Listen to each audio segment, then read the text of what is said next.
Go ahead, Jason. Thank you.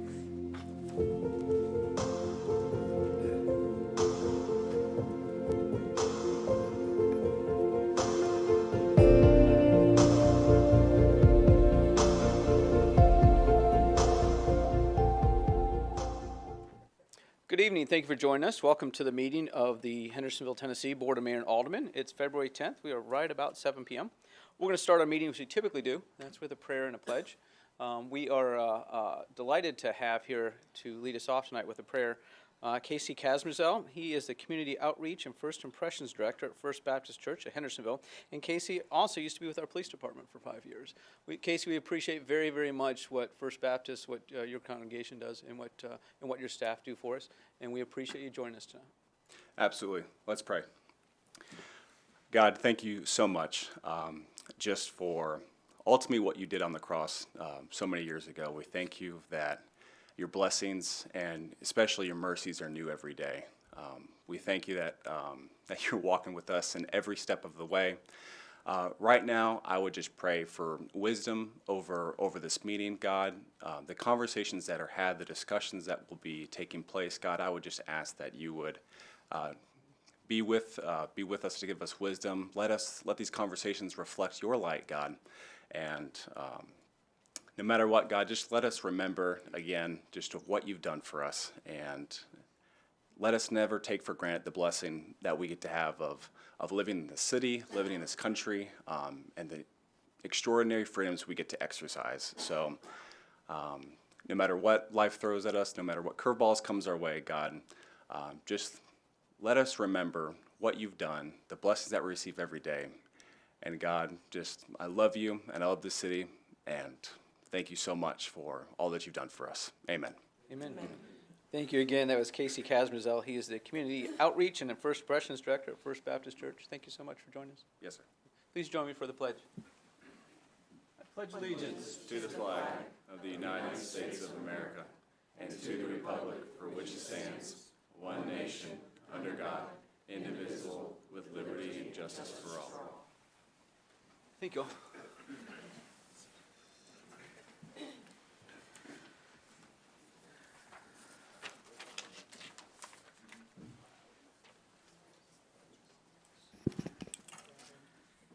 I'm going to entertain a motion to accept the agenda.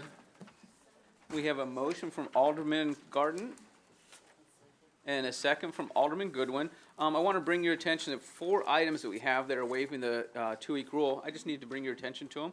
We don't have to vote on those individually. And that's the 4 items on the second page, items 8, 9, 10, and 11. Alderman Skidmore.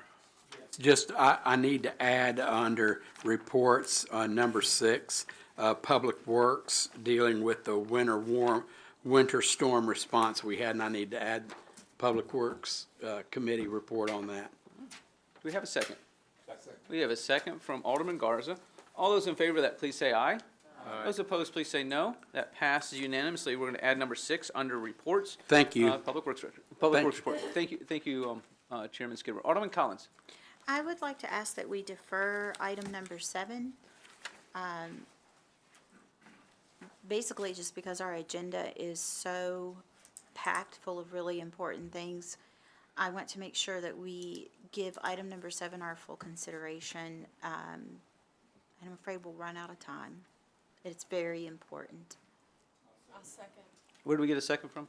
Alderman Bergdorf? Okay. So we have a motion from Alderman Collins and a second from Alderman Bergdorf to remove item 7 under ordinance and resolutions. We can have a discussion on that if anybody wants to, or we can vote on it. Looks like we're ready to vote. So, Jason, you ready for us? No?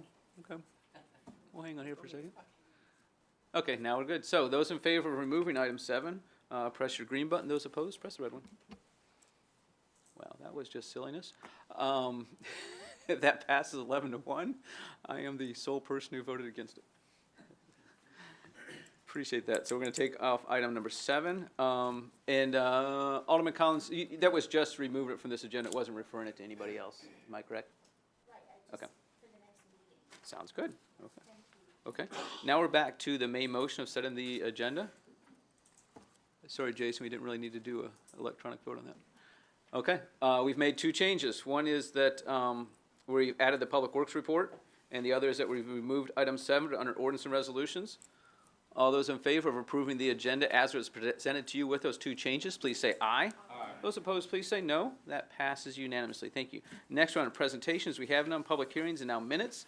I'm going to entertain a motion. We approve the January 13th minutes from 2026. We have a motion from Alderman Dixon and a second from Alderman Garza. All those in favor of approving the minutes that were provided to you in your packet, please say aye. Those opposed, please say no. That passes unanimously. Now we have a couple people who have signed up for citizen comments. The speakers must identify themselves by name and address. Public comment shall be limited to 5 minutes per person, which time is not transferable to other speakers. All comments are to be directed to the presiding officer, not to aldermen, city staff, or other members of the public. Comments must address issues, not individuals or personalities. Personal attacks shall not be tolerated. Comments may support or oppose particular issues or measures, but the motives of those with differing views shall not be questioned or attacked. Malicious comments will not be allowed. Speeches for or against particular candidates running for public office will not be allowed. Henry Brand, Hepplewhite Drive. Just coming up here to the microphone, please. Right over there, yep. We want to be able to hear you. Is it right over there? Done this much. See, I'm Henry Brand. I live at 116 Hepplewhite Drive. Good. Runs off of Old Shackle Island Road, and that's important where I'm headed. I've lived here for 26 years. We're all painfully aware of this catastrophic ice storm burn and the secondary catastrophe, Nashville Electric Service, okay? Some of us in Hendersonville are served by Nashville Electric Service, some by Cumberland Electric, okay? It's been my experience, more often than not, when we lose power on my street, I get in my car, nothing better to do, cruise around, and my goodness, people on New Shackle Island have power. They're with Cumberland Electric, no problem. When it's widespread, say a storm, tornadic activity or whatever, everybody loses their power. Invariably, the people on the New Shackle Island side and the Cumberland Electric are up 5 to 12 hours ahead of us, every single time. Watch it. There may have been an exception, but I don't remember. This last disaster, I know it was not NES's fault. It was an act of God or nature or whatever, religious or atheist, I don't care. Anyway, it happened. Their response was the catastrophe. Boots on the ground, coordination, communication, wherever you want to look, it was bad. But that was not a one-off. What I just described, with the lack of response is consistent. I've heard people toss around the idea of we need to have a representative on that council to plead our case, and no, we're not going to beg. I don't want to beg them. They're going to run right over them anyway. They think we're a bunch of yahoos that fell off a turnip truck out of Nashville, and to steal all their hard partying money. They don't respect us. Okay, I mean, that's my opinion. I don't know if it's ad hominem or not, but it seems to be their response. This last time, we were dead last. Imagine that. Okay, Green Hills, downtown Nashville. I know you got to prioritize things, and whoever's last isn't going to like it, but we're always last. So, rather to make it where we can choose our own provider, I know is tricky. It's a lot of work. It goes to the state legislature. Cumberland Electric's got to talk to Nashville Electric, yada yada. I'm not a lawyer. You've got some, I'm sure, on standby. I noticed that we have a legislative delegation that seems to want to work with us. There's one bill to eliminate the caps on property tax and stuff. Great. Why can't that same state legislative delegation help us and other mayors and councilmen and commissioners around in suburban areas that are into this too get together and help us change it and take the power away from NES and let us have our own say so. And one slight thing too, my wife has brought this up, property values.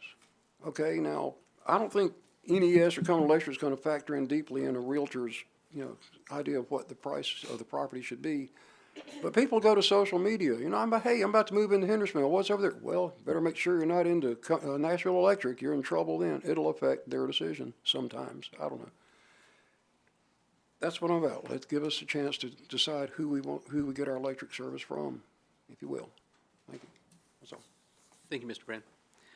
David Lucky, Clarendon Place.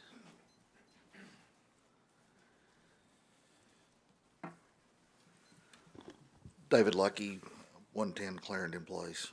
I'm here to speak on ordinance 2025-25, the impact fees. My position about impact fees has not changed. I'm against them as a business person, a developer, and a home builder here in the community. But I can support the ordinance. And I think over the last 2 years, the work that the board has done, the consultants, and certainly the staff has done, we've got a good ordinance that is acceptable and a compromise to all. And I would like to voice my support to pass it as it stands on second reading. Thank you. Mr. Lucky, thank you. Next on our agenda is the nomination of Stephen Winsenreed as the Public Works Director. The way that works is that it's my responsibility to bring people to you for our department head positions. The board has a say, yes or no on that. And if you vote no, I bring another one back to you, and that has happened in the city's history. It actually happened just about 5-6 years ago. This is a case, however, that if you've been here for the past 3 weeks, you've seen this person's work, and so therefore I'm going to nominate Stephen Winsenreed as our next Public Works Director. And Jason, you ready for us? Any discussion? Alderman Martin. Just wanted to let you know that, Stephen, we are very, very appreciative of all the work that you and your department have done. So thank you for all that. Appreciate that. Stephen, am I pronouncing your name correctly? Now's the time. Winsenreed. You got it. Wow, okay, okay. You're good. Okay, Jason, ready for us? Oh, I'm sorry. I think you have your, would you like to introduce? Introduce her, please. My wife, Shannon. Hi, Shannon. Thank you for being here. All those in favor of Stephen Winsenreed being our next Public Works Director, please press the green button. Those opposed, press the red one. That passes unanimously. Thank you, Stephen. Appreciate it.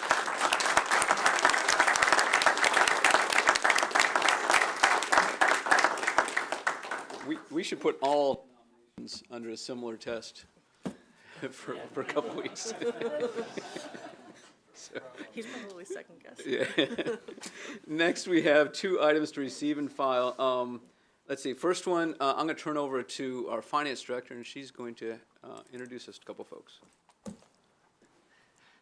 I'm going to ask Ken and Julie from Baker Tilly CPAs to come up and give us a report out on our fiscal year 2025 audit.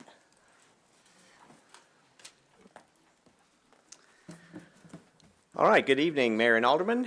My name's Ken Youngstead, principal with Baker Tilly, here with Julie Evans, a director with our firm. Julie led our engagement team through the conduct of the audit, and we worked with Tamara and many others during the course of the engagement, and have a good report for you tonight. So there's 2 documents that you have.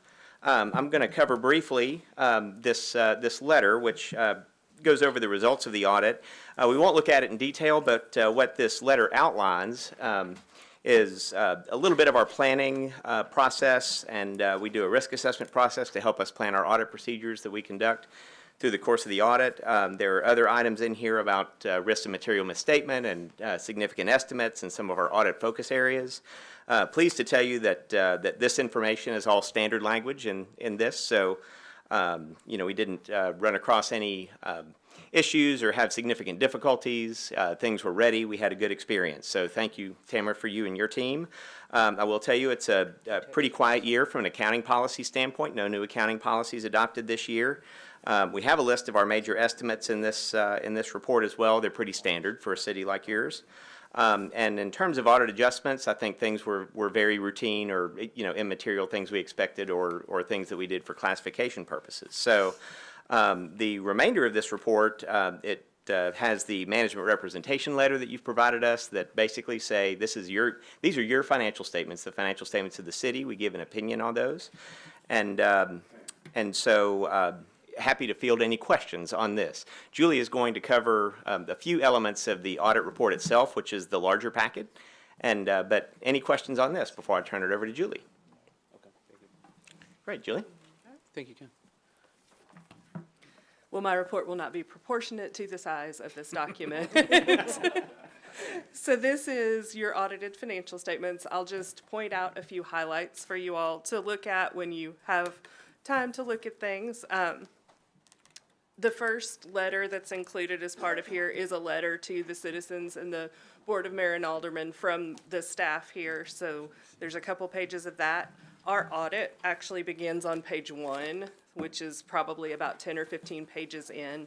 And really the most important part of that is the first 2 paragraphs, which are the opinion on the financial statement. So the opinion on the financial statements is what we refer to as an unmodified opinion, which means it's a clean opinion. Your financial statements are fairly presented in accordance with all accounting standards and things that we reviewed. So we believe they're in good shape. You can rely on that information. So that's the kind of opinion you all want. As part of doing the audit and in this opinion, there's information about our responsibilities as auditors and you all's responsibilities as management and kind of goes through that. But happy to report, as Ken mentioned, great cooperation from your staff. This is the financial statement opinion. There are 2 other audit opinions that are included in this document. So we follow government auditing standards, which we give an opinion on your internal control over financial reporting. And then also we do a single audit, which because of your federal grant programs, we look specifically at compliance related to that. So we looked at the Tennessee Department of Environment and Conservation's wastewater, stormwater program this year. So nothing to report to you all with that as well. Those opinions you can find starting on page 102 in the back. There's a report for government auditing standards, and then a couple pages later, there's a report on the single audit. And then if you really want the quick and dirty, page 107 is a summary that we're required to report of what was the opinion on your financial statements, what was the opinion on your single audit. Happy to say nothing to report to you all. No material weaknesses or significant deficiencies identified. So that's really the best kind of report you can get. So, but we're happy to take any questions you all have from the audit process as a whole, but there's a lot of information to digest in here. Alderman Sassy. Thank you, Mayor. You know, this is a New York Times bestseller, this one right here, okay? So it's a page turner. I just couldn't put it down. So if you get a chance, take a look at it. I just wanted to let y'all know that this is available on the city's website. So anyone that wants to view this, just go to hvltn.org and go to the finance section of the page, and you'll actually be able to view this as well. The city is very healthy, and I just wanted to give props to Tamara and her team because we could not get a report like this without the dedication of her team all year long. You guys had the easy job. You got to just spend a little bit of time putting it all together, but they've spent the entire year putting this together. So just thank you so much, Tamara, and well done to you and your staff. Thank you. Thank you, Alderman Sassy. Alderman Dixon. Thank you, Mayor. Bottom line, we have no findings. Correct. Is that correct? Yes. That's what I like to hear, and thank you so much for all your help. Thank you for not giving us this before the meeting, so we would have had to have carved out time to look at it. So I like that, so thank you. Alderman Dixon, thank you. Alderman Garza. Yeah, I mean, I'm not a CPA, and there's many reasons why. Could you just give us our grade? If you were grading us like we were in school, what will we have? You have a positive change in your fund balance for the year, especially your general fund, which was about $5 million. So that's putting money aside. I know we've had the conversation before about your unrestricted fund balance or unreserved fund balance, and you all have managed that really well over the last several years, and we're able to put aside money in some different categories so that you can address things like the winter storm costs and things that we mentioned in the finance committee. So just being able to do that, the city is really headed in a good direction. So are we an A or a B? Sounds like an A. That's right. I would say very good shape. I can't give a grade. The state may grade. I don't know. We can't give a grade, but in good shape. Alderman Garza, anything else? Thank you, Alderman Garza. Julie, Ken, thank you so much. We appreciate you doing this and appreciate seeing you again and appreciate the fact that we've been working with y'all for how many years now? 10 or 12? I think about 10 or 11. Okay, So okay. We appreciate that. Thank you. Thank you all. Yeah, and just as a follow-up point, I mean, we do work with management quite a bit through the course of the audit. The report is addressed to Board of Mayor and Aldermen, so if you have questions, throughout the year, we're always available to have those conversations, so. Thank you. Great. So that's receive and file. The next thing we have on our agenda is another receive and file, and that is a letter that you see, just a couple pages behind the agenda, and that is the declaration of emergency that I signed with Lance and Jesse's help. And again, that's just something we need to get as part of our regular record in our board. Then we move on to ordinance and resolution. I'm sorry, Alderman Robertson. I have a question for Chief Edwards on the mutual aid agreement, if you please come. I didn't give you that question ahead of time, I'm sorry, but it should be easy. It should be an easy one. Alderman Robertson, do we want to do this now, or do you want to wait till we get to that item? Oh, I think you might have. yeah, on the consent agenda. Yeah, I'll wait till we Okay. get to the Okay, sorry about consent that. agenda. The wording on there's a little bit, we're talking about emergencies in two different situations, so. Right. Yeah, okay. So we'll come back to you when we get to the mutual aid items. Okay, Okay, I'm sorry. no problem. Next one is second reading of ordinance 2025-24. This is an ordinance to amend Title V, Municipal Finance and Taxation, to allow for the acceptance of partial payments for the city of Hendersonville real and personal property taxes. Alderman Sassy, would you like to make a motion? Yes, so moved. We have a motion from Alderman Sassy and a second from Alderman, second from Alderman Garza. Any discussion on this item? Alderman Bergdorf. Thank you, Mayor. I appreciate it. Alderman Sassy, I appreciate you bringing this forward. It's a practical and compassionate way for us to serve our citizens who may need some more time to do this. They get up to 5 months with this ordinance, and I thank you for putting this together. I'm proud to be a co-sponsor of it. Thank you. Thank you, Alderman Bergdorf. All those in favor of second reading of ordinance 2025-24, please say aye. Aye. Those opposed, please say no. That passes unanimously. Thank you. Next, we have reading of resolution 2026-01. This is a resolution approving the TBM Music City Millennia Cottages Final Development Plan located at 645 East Main Street here in Hendersonville. Alderman Martin, would you like to make a motion? We have a motion from Alderman Martin and a second from Alderman Garza. Any discussion? We do have the applicants here. If y'all have some questions, I'd certainly entertain a motion. We suspend the rules. Alderman Collins. Actually, would like to ask a question from Director Free.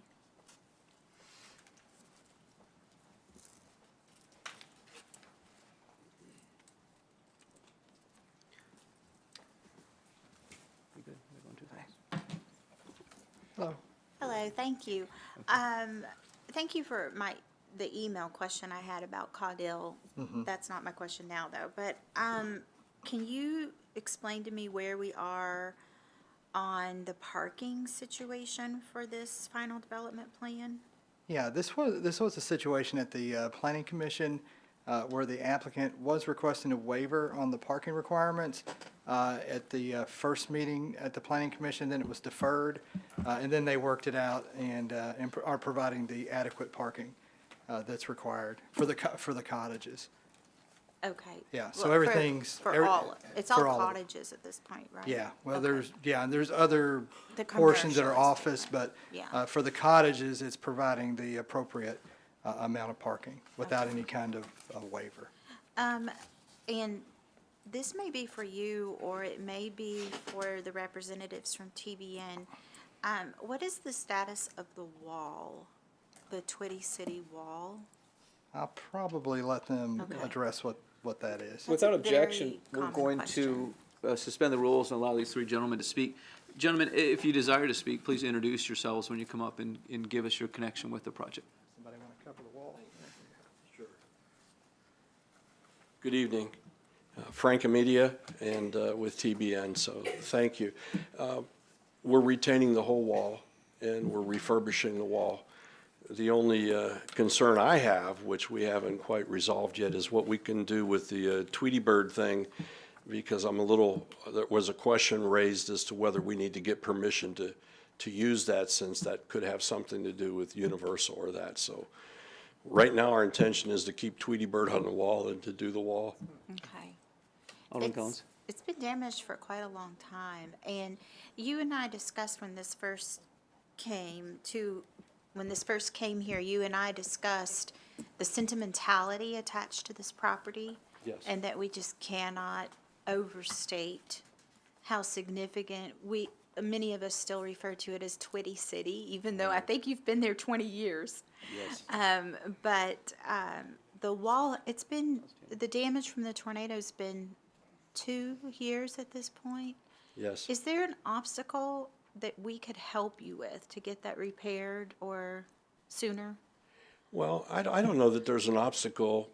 We have our civil engineer here with Kimley Horn, and they're under direction to make sure that's part of our plan for the total refurbishment of it. I'm presuming if somebody wants to say we could go ahead and do that under a separate permit, we're fine with that. Am I right, Mark? Would you like to speak to it? Is there anything that needs to be done with the easements or utility concerns that you have? Mark, first tell us who you are and what your connection is. Sure. Mark Boyd with Kimley Horn. We're the civil engineer for the development project.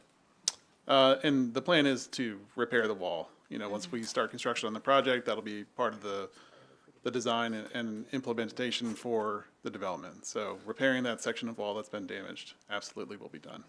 Okay, thank you for that.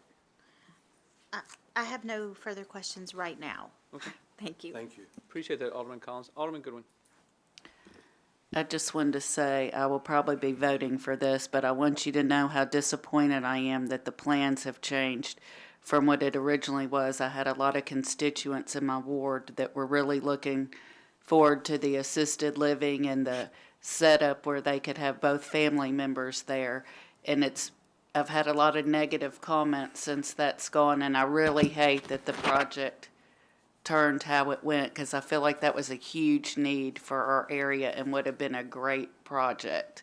So, but I probably will support this, but I'm really disappointed it's not what you set it out to be. Thank you. Alderman Goodwin, thank you. Alderman Martin? Hey, Frank, I just want to echo the sentimentality comment made earlier. We really appreciate you restoring the mansion. That was very important to the community, and the tour of it showed you guys spent a lot of time and effort taking care of it. So I just want to thank you for that. Well, thank you. Alderman Martin, thank you. Alderman Robertson? Yes, Keith Free. Keith, I have a question for you. On the egress and ingress, I'm concerned about the extra traffic that these cottages will be throwing on Main Street. Help me to understand what the staff has worked with the developer to make sure that there's a safe ingress and egress into these cottages from Main Street. Yes. One of the things that's happened from the preliminary development plan to then now the final development plan is on the preliminary development plan, you had 2 access points off of Main Street, and now that's been reduced to 1. But you've increased the access points to Caldwell. Yes. And so there's still going to be 2 access points to Main Street, Caldwell, and this additional access, right? Yeah, well, access to Caldwell from the property, and of course, then Caldwell does connect up to Main Street, so yes. Yeah. So is there any plans of a red light or any kind of traffic signal at this location for the traffic to get in and out of this facility? No, there's no plans. You've got the First Baptist light that's up there by the YMCA, and that light's there. But there's no plans with this project. I don't think, and the city has. Yeah, the local near it. Okay, yeah. When the local interchange project goes under the railroad track. Yes. There will be a new signal within that area. That will help with the traffic flow from this facility. Yeah. Yeah, there'll be some gaps, but indirectly it would. It's not providing a light directly to this project.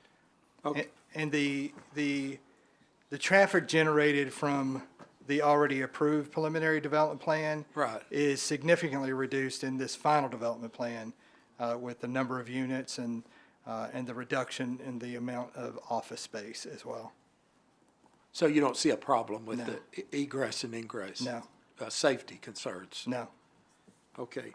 Are there any offsite, other than the house, other than the Tweedy house, and we appreciate what the company's going to do to restore that house, are there any additional offsite improvements, such as improving Caudell, that we have asked the developer to do? I mean, typically, it's not unusual for us to ask for offsite improvements. Yeah, there wouldn't, on the preliminary development plan that's been approved, there were no off-site improvements. I think the main focus of those additional improvements was the renovation of the Twitty Mansion. Right. As well as the refurbishment of the wall. And I think those were really the two main focus points of extra items, but there's nothing on Caudell. Yeah, there's nothing, and then I think part of some of the concern was folks concerned about Caudell being where the median and the trees and, Right. and all of that wouldn't be significantly disrupted from the way that it already is, and there's no plans to do that. Okay. So maybe the developers, can you give me an estimate of what the company is going to invest in the house and the wall? So that we have kind of a ballpark figure of knowing the magnitude of improvements you're going to make. Sure. Well, for the mansion, that's already completed with the exception of doing some more landscaping and tying it into the rest of the site. So some people came in and reviewed that and already went through it. It was totally substantially completed. Everything was done with it. As pertains to the wall, our goal is to restore it like it was. And I can't give you an idea, cost of what that is yet, but if just coming, I've got a little bit of gray hair, been doing this a little while. If I were to go off the top of my head, I would venture to say that's probably about a $60,000, $70,000, $80,000 restoration. The total project is around $115 million. Okay, thank you. Now, Keith, where does this go next from here? What's the next step? Does it go back to the planning department to determine the percentage of brick on the units, and where do we go next? No, this is it. And so just to kind of recap, back, I think it was in '24, then the preliminary development plan was approved. And what the preliminary development, now you're seeing a lot of combined development plans where we have the preliminary development plan and the final development plan all together. In this one, they got approval for the preliminary development plan. And what the preliminary development plan, that's basically the rezoning. So that's where it's saying, here's what, if you got, whatever you got approved, here's what you got approved to do. And then now they're at the stage where now they're doing a refinement of the preliminary development plan, which is the final development plan. And so once that's approved here, then the next step, and the developers can speak to the timeline, but from what they've shared to me, they have, they're looking to move forward fairly quickly. The next step would be for them to do site plans and get those approved from the Planning Commission. And then those will get approved from the Planning Commission, and then they get their building permits and they start constructing. So all those other issues with the look of the houses and all of that, it's all within this final development plan. So by our action tonight, they would be exempt if we adopt impact fees on the second reading. They're already exempt. They're already exempt, okay. Yeah.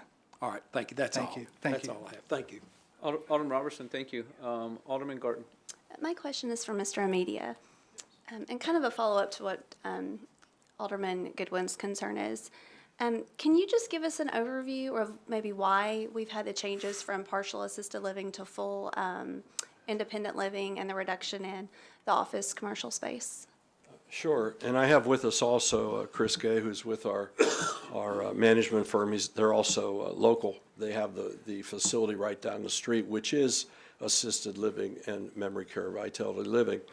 And actually, right after COVID, we were just reminiscing about it. We became getting very much acquainted and actually have ended up ending into some management agreements with, they're handling a project for us in Orlando. And of course, as you know, everything is time sensitive and market sensitive. So we ran market studies, they ran market studies. We had a very large national firm run it. And we determined that we would probably be oversaturating the area and not serving the citizens well by trying to compete with something that they've just invested a lot of time and money into that's right down the street. So what we've already done is entered into a letter of intent and understanding that we're going to have a mutual sharing and management. So we've already asked them and basically shook hands on them being our management firm for the cottages. What that does do is allow us now to put in our headquarters in our larger building, which we're calling our community building. And by the way, the mansion is where we want to have our management offices and some of our other greeting of the family offices. We can now do counseling there for families for total, where they could, it's like aging in place. The difference is it's right down the street. But there's going to be transportation back and forth. The community building is being built such that there's ample room for meals. On the independent living, it's a minimum of 30 meals a month. So, and you could speak further to that, if you will, Chris. Thank you all. First, great questions. We purchased the building right down the road, formerly the Hearth, about 2 years ago. We've got over 100 units of assisted living there. In our partnership with TBN, we feel like we'll still be able to create that campus that your constituents wanted. We'll just have it. It won't be on the same property, but right down the road. We're actually going to have the same executive director manage both sites. So we'll be able to continue that aging in place model for folks that want to start. We believe it'll help people make the decision sooner, which is better for them because they'll have opportunity to move to a property where the cottages will be independent, but they'll have one-story entry. They'll have some supportive services, but then have the ability to transfer to the building right down the road with the same team, same people operating both. So we think it accomplishes what the initial intent was. And to Frank's point, the assisted living market in the town is very competitive. We have like 5 competitors within 5 miles of our building, and we're going through it all the time. So to add more units on top of the units we already had, we didn't feel like made sense for this time in the market. We think the cottages are a really good product. We've done those across the country, and they do very, very well. They attract people sooner, which is helpful for us. We want to have people make the decision before they need us. No one wakes up in the morning and says, I want to move to an assisted living. But if we can have them find a safer, better setting earlier, they usually transition better. So we think this is a better overall plan, long term. Alderman Gardner, anything else? That's all. Thank you. Was it Chris? Yes. What's your last name? Chris Gay. Chris Gay? Vitality Living. Okay, thank you. Thank you, Alderman Gardner. Alderman Sassy. Thank you. Really quick, Frank, last time you and I spoke, we talked about the Elvis table. Were you able to find that? I'm sorry, my left ear got fried on the airplane on the way in. The Elvis table, the table that was We have not been able to find it, and I've asked, and I don't know whether I'm getting some red faces or not, but I'll keep trying. Yeah, please do. I mean, that was a staple to that house, and it would be great to return it back to its home. Yes, sir. Yeah, thanks. Thank you, sir. Alderman Sassy, thank you. Alderman Bergdorf.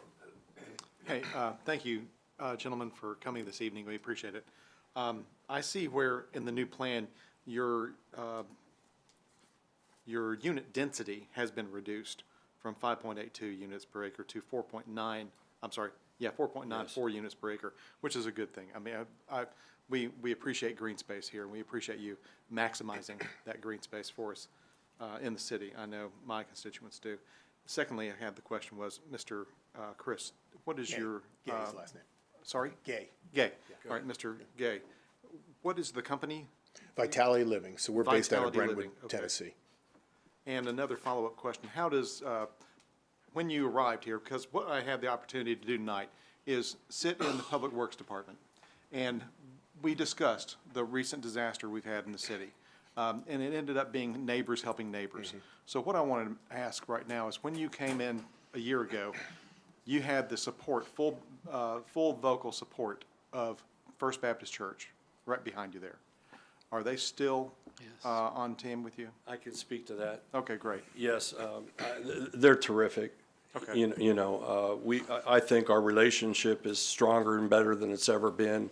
Okay. And we've already gotten to the point where we're talking about how we're going to organize and manage the pickleball courts. The pastor's already committed that he'll help us support the chapel within the community, that he'll be able to give us somebody that'll be there for the chapel services.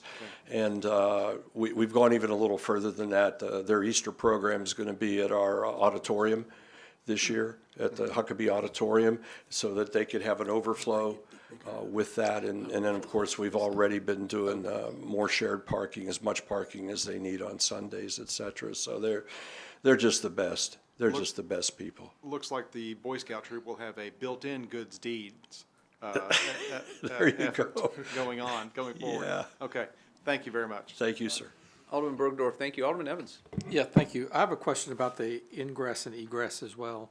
I'm assuming that the one going out to Main Street is the one that's already there, the main road that's already there, and there'll be improvements with that. But I'm concerned about the ingress and egress on Caudill. And right now, I know that there's not really roads per se, but it's kind of like, I don't even know if they're driveways. Are there going to be, is it going to be built in such a way where cars can actually use those to go out on Caudill? When I look at the maps, I don't see actually a road or anything that looks like it's an access like we have on the road that's going out on Main Street. Does that make sense? It does. Yeah, Okay. the connection to Caudill is coming from the theater's parking lot. So it'll connect directly to Caudill, kind of across from, I don't remember the street name, but the first street down from Main Street. So it's kind of creating a little intersection there where there's already an existing median cut on the Caudill Road. Which is the backside of the retail space Correct. over there. That's right. Okay. So really, it's just more of a cut through from the parking lot. And that's what all these are gonna be? Is the other one that was back there towards the barn? There is one that's going to access directly to the barn. The barn's just for maintenance purposes, primarily in storage. And Okay. there's another existing access that's already there today at the back half of the studio that's more for loading and deliveries. Okay. So not frequently used. So really, the only one on Caudill that's gonna be used, wouldn't you say that probably none of the residents are gonna be using any of these coming out on Caudill? They were gonna be using the one that goes out on Main Street? I would imagine so, yes. Okay, all right. And I did want to add, there is going to be sidewalk improvements put down Caudill, all the way down from Main Street. Oh, okay. On both sides or just on the side? Just on one side, just Okay. on the project side. All the way down to, the backside that comes into the church property? Yeah, it's going to go, and it's going to connect all the way down to the church property. Okay. Is there gonna be any, restrictions as far as, church members using that driveway to go to church on Wednesdays and Sundays? Because right now I use that as a cut-through all the time. We're certainly not going to put restrictions Okay. on the church, but I could tell you that they are on top of everything. Yeah. I mean, and I say this, I say this with a true heart. I'm a pastor. We have many churches. We're a nationwide ministry, and this is, when you rate on a scale of 1 to 10 of how a church handles itself and its management, its organization, its passion for its people, they're off the chart. Thank you. They're off the chart. We're just honored to be any part of anything with them. Alderman Evans, anything else? Thank you. Alderman Sassy. Thank you. Don't go anywhere, Frank. So I see on the new plans, you have a new community center. Is that correct? Yes, sir. Over there? And it's got a nice big pool. Yes, sir. Great location for it. Right there at the opening or the front of the complex. But I noticed that at the mansion side, they've got that beautiful pool and you guys are taking that out. Why is that? Well, it's questionable if that's a beautiful pool. It's had its days. It's very small, and it's really not functional for the type of either recreation or classes and stuff you would want. I think we better serve by using some of the space and keeping a much more open space for our other amenities like the pickleball and possibly a bocce court, and we've been talking about some other areas for it. So I too at first thought about that because when it was originally intended, it had a little bit of a river thing, but it's really isn't functional anymore, and it's not going to work very well for that particular community. Yeah, I kind of have a problem with that, but it's not going to keep me from voting for this. But it just, from this new plan, it seems like the focus goes off the mansion. You know what I mean? Now it's just a part of a round. It looks like a walking trail, walking up to it. While before you still had a road going through there, and it was really a focal point so people could go visit it. And I just not seeing that anymore. So I agree. There is some disappointing changes that were done to this that I would have liked to have seen kept in here. Yeah, that's all. Thank you. Alderman Sassy. Alderman Skidmore. Yeah, just one quick question to either Frank or Keith. On Caudill Lane, are going to still be able to keep the roads the way they are now with I guess they're maple trees, is that right? Or I think there's big trees. I don't know, but the big trees are gonna still be on, in the middle? Yes. With that, is that correct? Yeah, we actually, with the help of Keith's team, we helped move the sidewalk into the site some, adjusted some of the parking on the theater parking lot to help maintain those trees and avoid any impacts to them. So Okay, good. we're winding the sidewalk through the site to help maintain as many trees as we can. Okay, well, I appreciate that, because that's probably one of the big things that people still enjoy, I know that the Mr. Cash's house is gone, but Roy Orbison's house was there, and I think Eddie Raven was on the same street, and then Marty Stewart. I think, Marty may have Roy's house there now, but anyway, that was one of the special things that people always enjoyed, that they lived back there, that those trees were there. So I appreciate you maintaining those trees there. Thank you, that's all. I just needed to. And the new sidewalk will be meandering, it won't necessarily be. Straight, it'll be, Yeah, it'll be. okay. That's right. Yeah, that's good, yeah. Alderman Skidmore, thank you. Thank you, sir. Appreciate that. Any other discussion?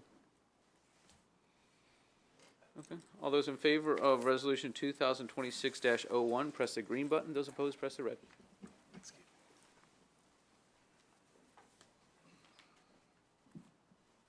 Who are we missing? Isn't Alderman Garten? So that passes 12-1. Again, I'm the only person voting against it. 12-1. Thank you all. Thank you all, guys. Appreciate it. Thank you. Next, we have second reading of ordinance 2025-26. This is an ordinance amending the Hendersonville Municipal Code Title 20, establishing credits for assessed impact fees. First thing I need to do is hand you out the hard copy of what I emailed you yesterday. And it will be a total substitute. The easiest way, I think, is do a total substitution of the text that we passed on first reading with this text. And the reason is because you'll see some red text in there. Thank you. I need a motion first. Thank you. We have a motion from Alderman Goodwin and a second from Alderman Garten. Thank you. The red text in there is what we're adding. Most of that is clarifying language that Jesse and Lance and I thought were, mostly Jesse and Lance thought were worthwhile. And then as I read, I thought this definitely will be helpful. But I need a motion to make that substitute. Everything else, everything that's in black is exactly what we passed 4 weeks ago. That has not changed. So I'm going to entertain a motion that we make that amendment. We have a motion from Alderman Garza, a second from Alderman Goodwin. Any discussion on that substitute?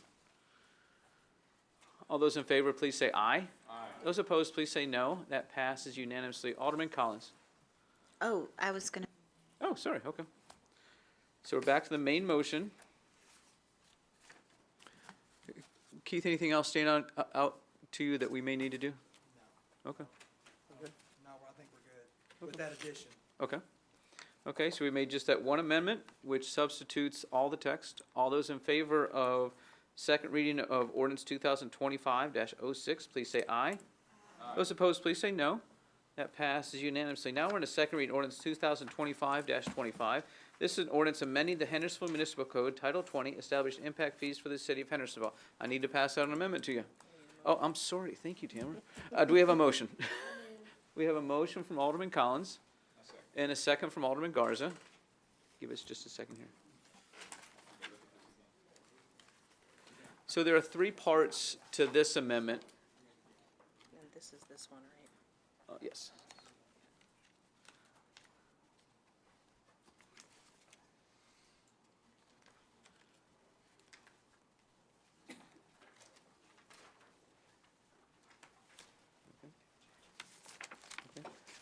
Two of them are definitions that Lance felt were important to add in there.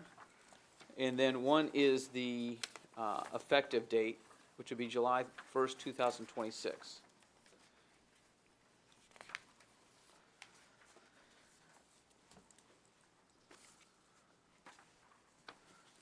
So I'm going to make that motion that we accept the amendment. We have a second from Alderman Collins. Now, I'll wait for everybody to get it. Alderman Robertson, on the amendment? Explain to me the date, July the 1st, 26. What's typically, our ordinances are passed, when they're passed, they become effective. So why the delayed implementation? I'm not real married to this, but for me, beginning of the fiscal year also gives us time, also gives our staff time to implement this and come up with the administrative procedures for this. Because one of the things we have to make sure is that we go, as a builder goes through the permit process, similar to what we're dealing with the county and AFT, that they have to verify that has been that impact fee has been paid. I don't know that it's going to take us 4 months to put that administrative process in place, but I also want to make sure that it's fair that people understand that this is a change and this is something that they're going to have to make adjustments for. Keith and I talked about this. He was comfortable as early as April, feeling that we could do that. Okay, I need to ask Keith a question. Okay. Are there any pending applications for developments that this would slip in under? Yeah, there's always going to be ones that have already went to the planning commission and got approval. They're already vested. Yeah. We have several things, but it's always going to be a couple of different projects that are will be pending. So it's really just a matter of whatever the date BOMA wants to do. Then that's the date that we'll do it. I'm not aware of one right now that I'm concerned about. Most of the issues would be commercial. But the mayor has referred to you that you said that your staff could be ready April the 1st. Yeah, this is February, right? So yeah, I believe we can do that. And really, what that is we have our software system, and it's got to be all put in there, and we got to make sure that's working correctly. Plus, we need to work with finance to make sure we set up the appropriate accounts, because these have to be held in different accounts, and just also probably write a few internal policies on how we're going to administer it. And so just a few things. So we could do April the 1st, July the 1st. It's really just whatever the desire of BOMA would be. I would say probably not prior to April the 1st, in order to give the staff time to get everything in order. All right, I may come back later, but I want to hear some other discussion. Okay. Alderman Sassy, on the amendment? Yes, sir. Go ahead. So we've been discussing in some way, shape, or form about impact fees for about 2 years. We hear from our constituents about us needing impact fees almost every day. I'm hearing about it now, and I just don't feel like we should be delaying any further. So if this board is amenable to it, if Mr. Free or Director Free says we can do it April 1st, I want to implement it April 1st. What's that? Motion? And so I'm going to make a motion that we implement April 1st. Okay, so we have an amendment to the amendment, made by Alderman Sassy, seconded by Alderman Robertson, that on the two sheets that we just handed out to you, there are two places that have July 1st, 2026. This motion would change that to April 1st, 2026. Any other discussion on that? Alderman Garton on the date? That works with finance too. I know it does with planning, but since they have to get with finance, does that? Yeah, that should work. They can't actually update their software until finance sets up all of the account codes because it links, so that shouldn't be a problem. Thank you, Alderman Garden. All those in favor of the amendment, please say aye. Aye. Those opposed, please say no. That passes unanimously. Did we have a no? I'm sorry, Alderman Evans. That passes with a majority vote, 12 to 1. No and everything. Okay, so now we're back on the amendment, which has three parts. Two of them are really definitions, and the third one is the effective date that has been changed to April 1st, 2026. Are you all ready to vote on the amendment? Looks like it. All those in favor of the amendment, please say aye. Aye. Those opposed, please say no. That passes unanimously. Alderman Evans, yes? No, okay. Alderman, that passes the majority vote, 12 to 1. Alderman Evans votes no. I know how you feel. I've done it a couple times tonight. So. Now we're back on the main motion for impact fees. Any other discussion? Alderman Martin. I just wanted to voice a concern from some of the constituents. I see some are actually here. The baby step or the tiered approach, it may be problematic, and I don't know if a lot of thought has been put into it, but it seems like if you have a 5-year plan and you have the lowest fee in the first year versus 5 years, that it would spur developers to come in and get their projects started in the first year. And I think that would cause a real spur and uptick in development in this city. So I just wanted to voice that and give everybody a chance to think about that as we talk about this. Alderman Martin, thank you. Alderman Sassy. Thank you, Mayor. So I just wanted, first of all, wanted to just thank this board for moving this forward. And I'm very excited that after 2 years of us talking about it and researching it and having what do you call them? I'm drawing a blank now. No, the what? Yeah, workshops. There you go. Thank you. Golly, where's my brain? It broke. Having workshops on this, that we're finally at the tail end of actually implementing impact fees, which our constituents have been calling for. And I know that some of us ran on in our elections, including myself. So very excited to move this across the finish line. Now, that said, I want to echo the concerns from Alderman Martin. And I shared some slides earlier today about other cities who have implemented impact fees, and I wanted to see if we could show those up here on the screen for those in the audience and those at home to see. Are we able to do that? Let's see. I think you moved a little bit faster than we were ready for. Jay, are we good? Cool. So, got a list here too, but I called a number of different cities. Some of them were very eager and called me back right away and had great conversations with them, and some I just never heard from. But every person that I did hear from, they had some pretty extensive viewpoints on this, and we're frankly a little concerned on how we're implementing this. So we'll go down the list here. So here we have White House. They also used titular device study. They also used the titular device study, and they implemented 100% of what Titchler Bice recommended. So, or said that they could support as an impact fee. So, and keeping in mind that I eliminated any fire or police or other impact fees, I only focused on roads and parks because that's what we're considering. So, if they included those, I just subtracted those out. And they gave me a bunch of information on all that, so I was able to really fine tune on it. So White House, for instance, their impact fees, like I said, 100% for both roads and parks. They did implement commercial fees as well, which, by the way, I am not going to be recommending that we add that on today, okay?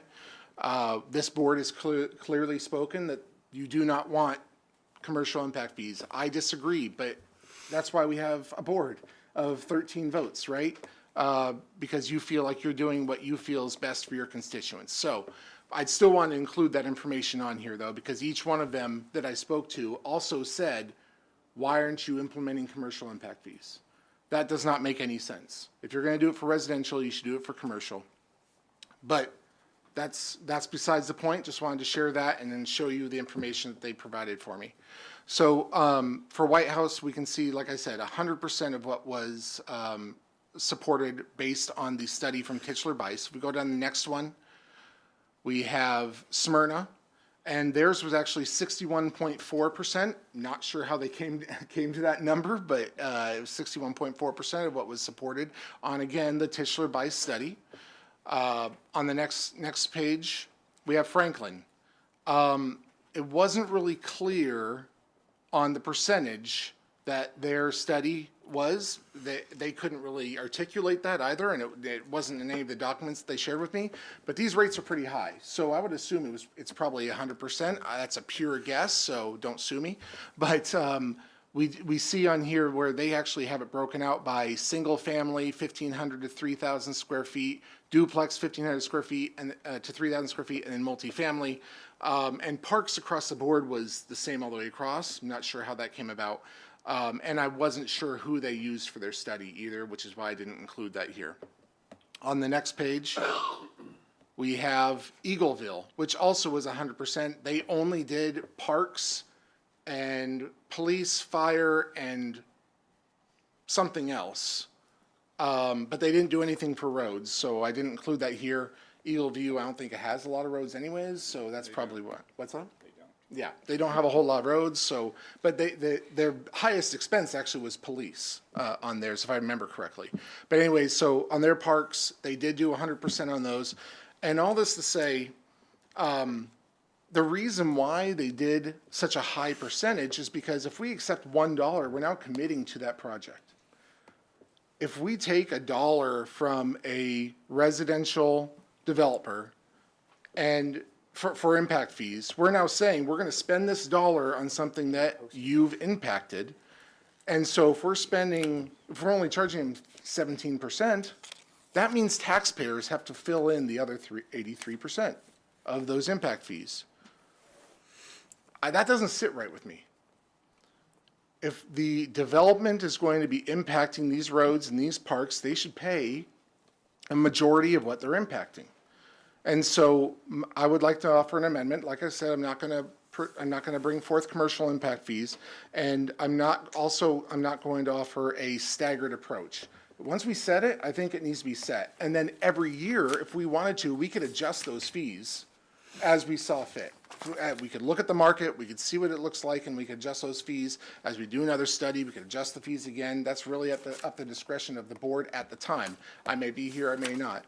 So I would like to offer an amendment that we change the residential impact fees to 60% of what was recommended by Titchler Bice for both parks and roads on residential only. Do you have a certain number that is? I knew you were going to ask that, and I ran out of time, and I did not calculate it. So I do not have that exact number. Yeah, Okay. we could figure it out pretty easily, but Keith, are you able to do that? I'm gonna try. yeah, Okay. thank you. But that is my amendment. Thank you. Okay, help me out, Alderman Sassy. So I guess the best thing is look on page 48. And the top chart, there's sort of three charts there. In the top one, what you're saying is go 60% on all 10 cells that have a dollar figure in there. But we'll figure out what that money amount is. Is that what I'm hearing you say? So page 48? Yeah, I'm on 48, Okay. but it's not 60% of what's listed here. It's Right. 60% of what Right. Kichler-Bice recommended. But yes, that would be And for, correct. and for all 10 cells, it's not But for- escalating? Yeah, no escalation. It would just be one fee for single-family, multifamily. I'm fine with the 1/3 for parks, 2/3 for roads. Okay. That doesn't, I mean, however you want to do that, but just 60%, yeah. Okay. And We have a second from Alderman Bergdorf. so the proposed fees were 12,691 for single-family, I'm sorry, that's fire, police, and street. So it was 10,836 for street. Oh, have you done the math? Is that what you're doing? No, I'm trying to do it right now, or maybe Keith has got that information. He's looking stressed right now. Yeah. 6,500 for,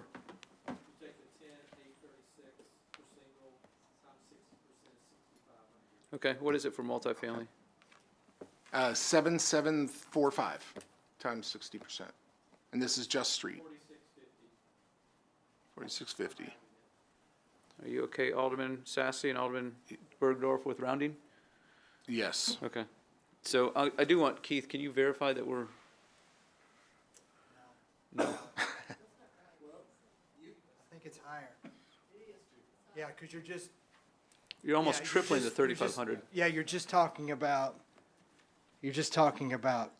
streets, you're not talking about. That's parks. just streets, yes. So you'd have to add parks to it, to the figure. Yes, and parks we're gonna get to. Okay, okay.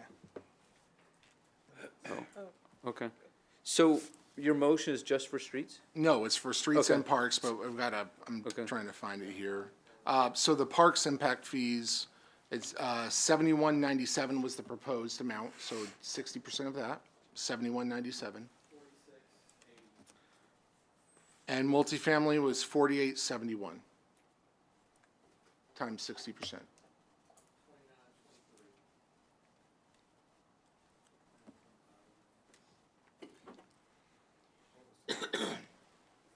Thanks for your help there. You have that calculator over there, don't you? Got that big I think he calculator. did it in his head.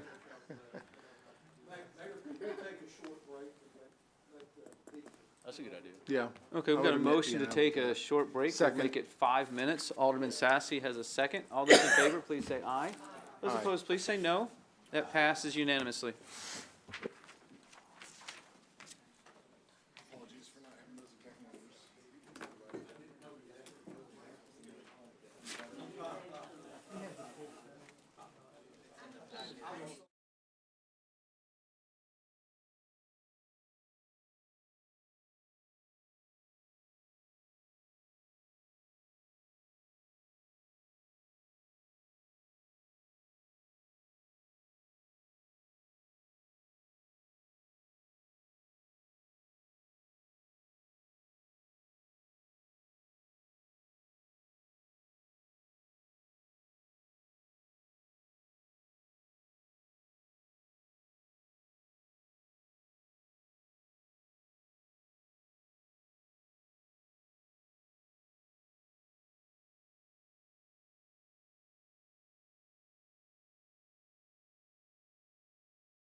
Okay, so we have the math worked out. Alderman Sassy, do you want to restate your motion?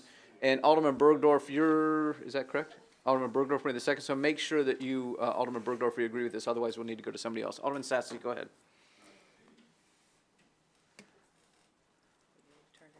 Oh, yeah, that'd be helpful.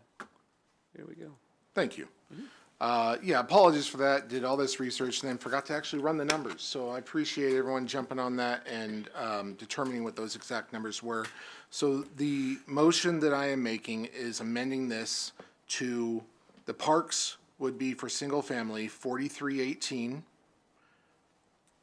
The street for single family would be 6502 for a total of 10820. Multifamily parks is 2923. Street is 4647 for a total of 7570 with no escalation.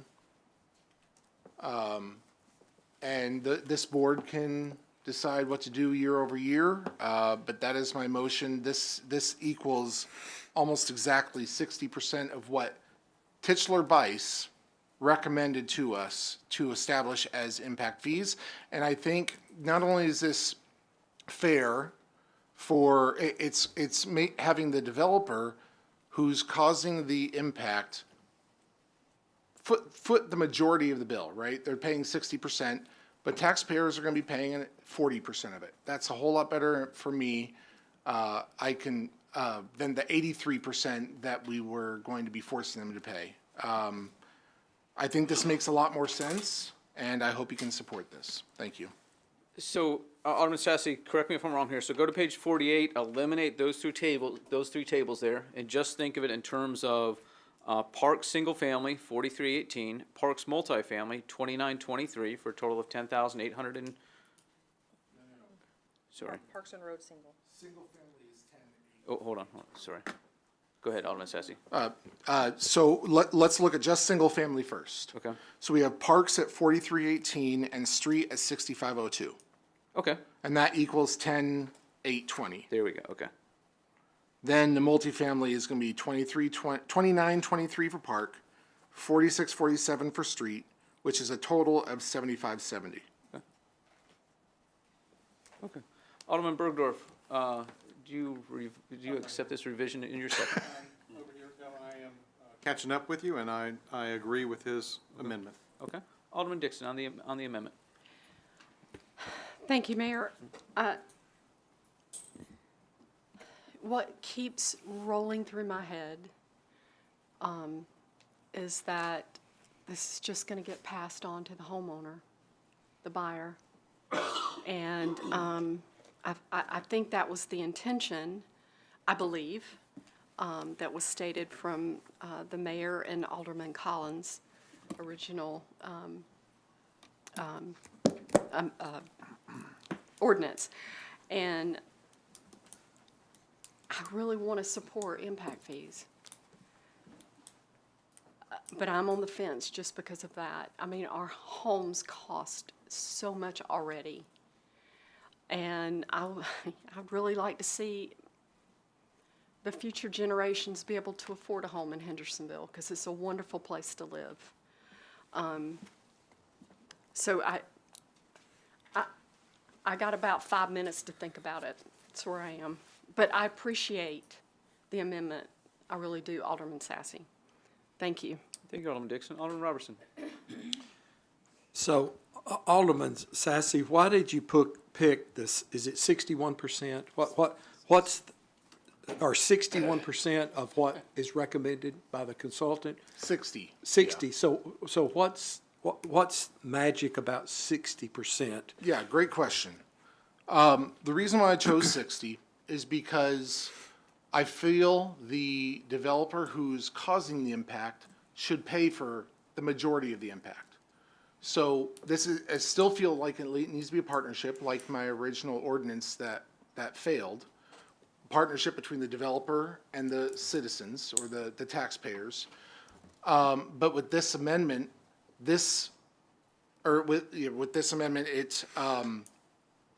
it causes them to pay for a little bit more. It's still a partnership, but they're paying for a majority of the impact that's being applied. So I think that's fair, since they're the ones causing the impact, to pay a little bit extra.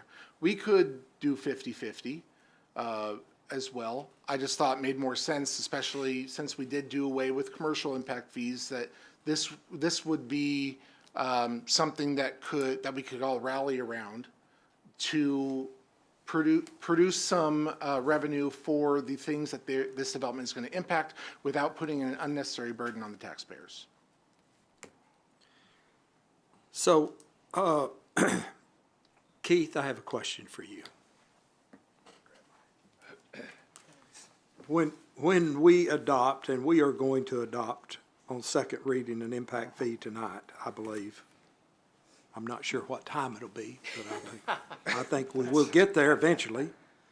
So with the ordinance that we just passed on credits, how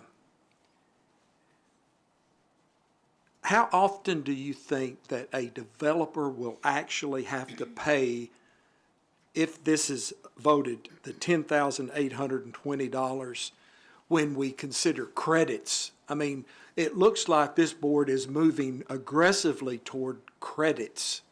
So if a developer pays for development or for improvements, that would be deducted off, right? Off of this amount. That's correct. So, kind of give me your crystal ball view of how you think that they will look if we adopted this 10,820 with an aggressive credits, what it would be normally typical that they would probably see. The credits are certainly something that someone will be able to tap into that's going to have to end up paying development impact fees. So I think any developer, they're going to be looking for how can I work the credits? And actually, we want them to do that.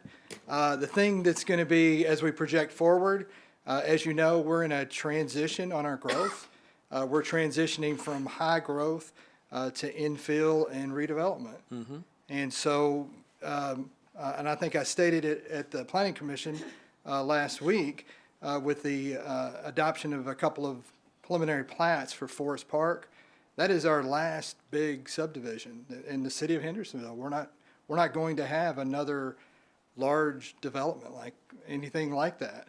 So most of the developments over the next several years will probably be smaller. There'll be 100, maybe 50, 60, maybe 100 in some cases.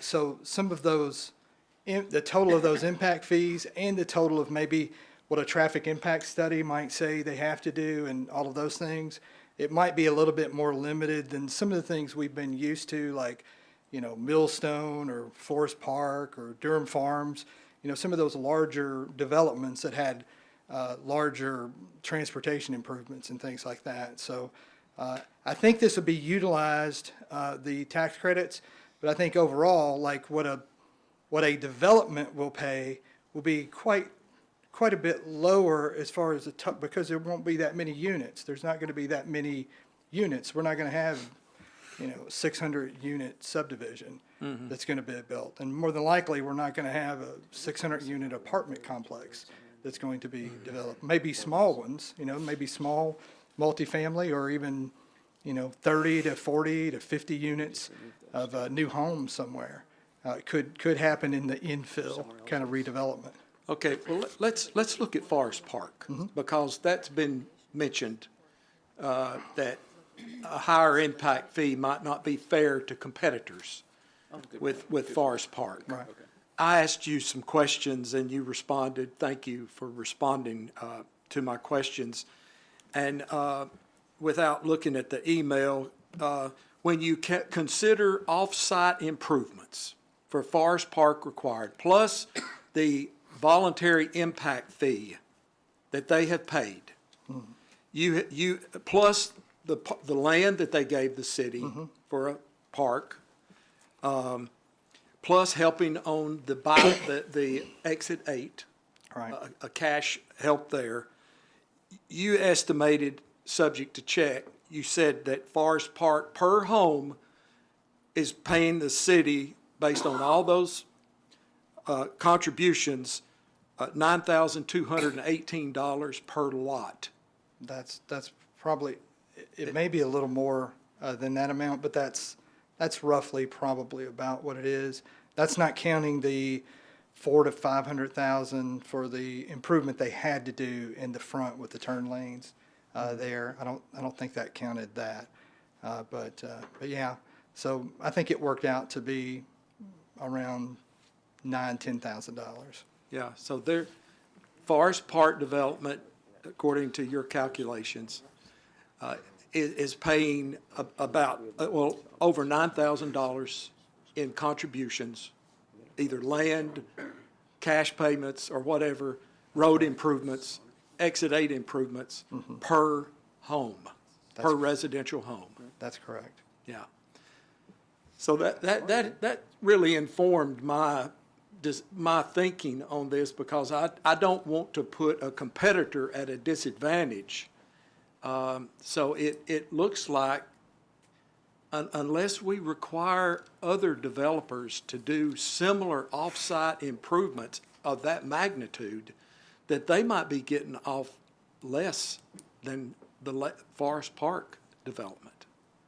So I'm really struggling with this. I'll be honest, I like the old Goldilocks formula. I think $3,500 is too low. I think the $10,820 is too high. I would like something in the middle. I think would be more palatable to me.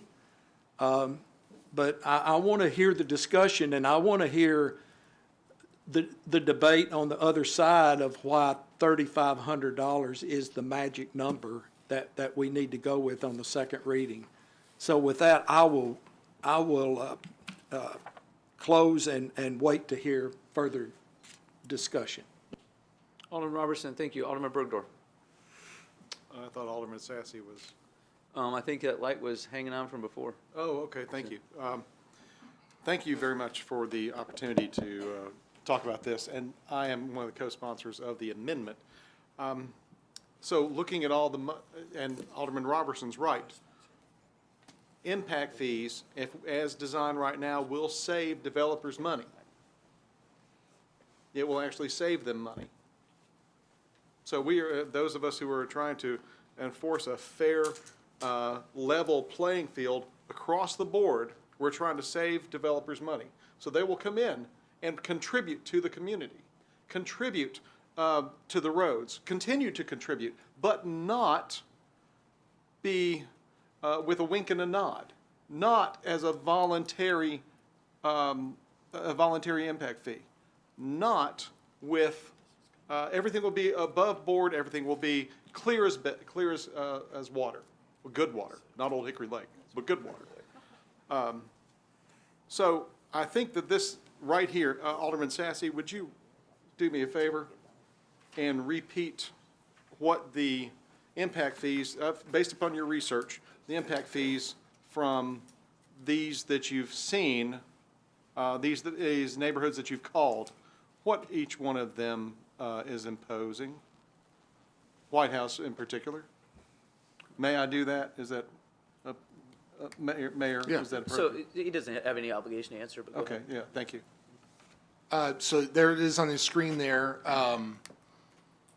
And this was a Titchler by study. It's 100% of what they recommended, but at the time they ran this, their roads were $11.47 for single family and $11.89 for parks in White House, for a total of $23.36. But they incorporated commercial as well. But they did incorporate commercial as Is well. there another one that you exercised? Franklin. Franklin, yep, that's the one. Yeah, Franklin was much higher, as you can see there. So roads and parks totaled over $14,000 for single family and duplexes, and $11,000 for multifamily. So if we Per had any unit. question about anyone moving from here or Franklin, where do you think they'd want to go?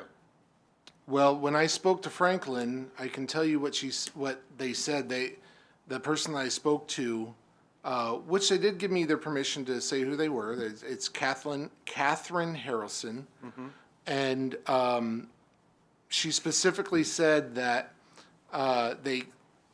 that impact fees has not impacted growth. Their growth has been steady, building activity is steady, and in fact, they've increased their impact fees over the last 5 years, and they've seen no effect on their growth. So, and that's commercial and residential, but people or developers have continued to come into the city and develop regardless of the impact fees. And they don't have a lake with brown water. And they don't have a lake, that's correct. I want to reiterate all this because I feel like the boogeyman is that people are going to be running away from the city of Hendersonville because we have impact fees. I just do not see, the evidence here does not promote that. And maybe a slowdown initially, but it's gonna, people still like us. I mean, as evidence of all our staff, they're from out of state now, it seems like. But I think we still gonna have a lot of people come to the neighborhood and be members of our community. They want to come here because Alderman Skidmore was in Public Works saying today, when you go to the grocery store out there, you wave to people, people wave back. They don't look at you like you got 3 heads. Then and how's your mama? And then that's what we say, right? So we are that community. We are friendly, we are open, and we welcome everybody into the community. I don't see that impact fees is going to be is going to have a detrimental effect on any building or development in the area. Thank you, Mayor. Appreciate it. Alderman Bergdorf, thank you. Alderman Martin. Thank you, Mayor. I think Alderman Roberson really makes a great point in talking about the Forest Park and how much fee for unit that brought in. I think around 10,000. It really puts into perspective how small the fee is in the current ordinance that we're looking at, and I think that's a big problem. That's $7,000 a lot on a similar type development that we would not capture.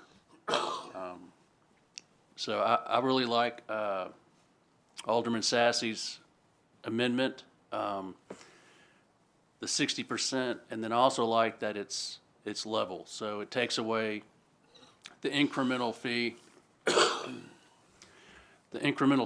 which I think would entice development in year one and really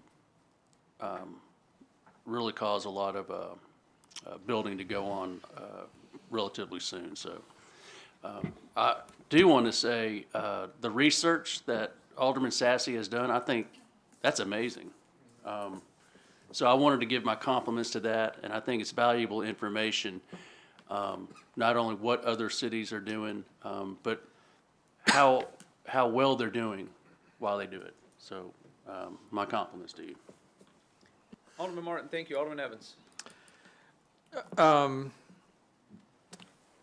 We've been talking about this for several months, and I think it was mentioned that some people even campaigned on impact fees. But the point about Forest Park that was made really brought it home to me, and I'm speaking from the other side of that, because I lived in Durham Farms, and I think if you kind of went back and you looked at the land that was donated by Durham Farms Development, by the voluntary fees that they paid and some other things that they did for the city, probably that it's going to be somewhere, I'm not going to say it's anywhere near what Forest Park is going to be paying, but my thought is, and what I want you to consider is, we do a good job of negotiating these things and looking out for the interests of what we need in that particular area for the city. And when we go down the road of putting something, it has to be this, then we lose the ability to be creative, to be talking to that developer, to talk to whoever about what do we need in that particular area. So if you were in the Forest Park, if you're talking about $9,000 to $10,000, and let's just say that we approve the impact fees at what's been proposed of the $3,500 per home, that's all you could do. You couldn't do any of the other stuff that you've negotiated with otherwise. So where I am on that is, let's be creative, let's be smart, and let's let our planning folks, our planning commission, those of us, talk to these people, and as we're bringing these people in, and again, there's not that many left anymore, but let's be smart, let's be creative, and let's negotiate what we can get for those, and not have to be dependent upon just it's this, because then you take off the table anything that you could do from a creative standpoint. So I just want to lay that out there. Thank you. Alderman Evans, thank you. I'm going to go to Alderman Collins, who hasn't spoken yet on this. Thank you. I want to say that Alderman Sassy's thoughts on this are logical and philosophically sound. So it is not that I think he's so wrong, this is terrible. But there are two things where I take an issue. I don't know if people are misspeaking or if the emphasis is perhaps wrong or just kind of not thinking about it properly. The developer writes the check, but let's be clear, the homeowner pays for this. So the developer isn't going to pay for it. In fact, by the time the homeowner pays for it, they will have not only paid for the fee that we charge, but they will also have paid the interest that the developer has paid on that money or lost on that money. So this is a tax that, okay, it's a fee legally, that is paid by the end consumer, our constituents, at a higher rate than what we even receive. So I just would like for us to pause and think the developer is not the one paying for this. It's the eventual homeowner. There is another significant difference with Forest Park. I wasn't on the board at that time. I think only 3 people were here when that happened, but that was a rezoning. So if you're asking to rezone, we can negotiate pretty hard. Impact fees will apply to landowners who have by right the ability to build. And it's not just people who are asking for a rezone. So we've done this in our last meeting as well. What did Costco do? What did this one do? There's never an apples to apples here. It's always oranges to bananas, because no two situations have ever come across and looked exactly alike. Impact fees will make it look a lot more alike, except for that, of course, the credit system is in place, and it was stated that we're leaning heavily towards credits. We're legally required to have credits. We're not leaning anything. We either have credits or we don't have impact fees. It's not something we can say, oh, we just want cash. Credits have to be an option. And I just want to remind everybody that when a traffic study or something indicates like the turning lane that they had to build into Forest Park off of Saundersville, there at Saundersville Station, that was indicated by the traffic study, so that would not count towards the credits, towards the impact fees. It's a separate thing. It's required. It's outside of all of this. And so while Alderman Sassy and others, your statements are valid and logical, and they make complete sense. For me, we still have to think about the cost of housing, how that impacts the culture of our community, how that impacts who gets to live here, when they get to live here, will they own a home or will they rent a home?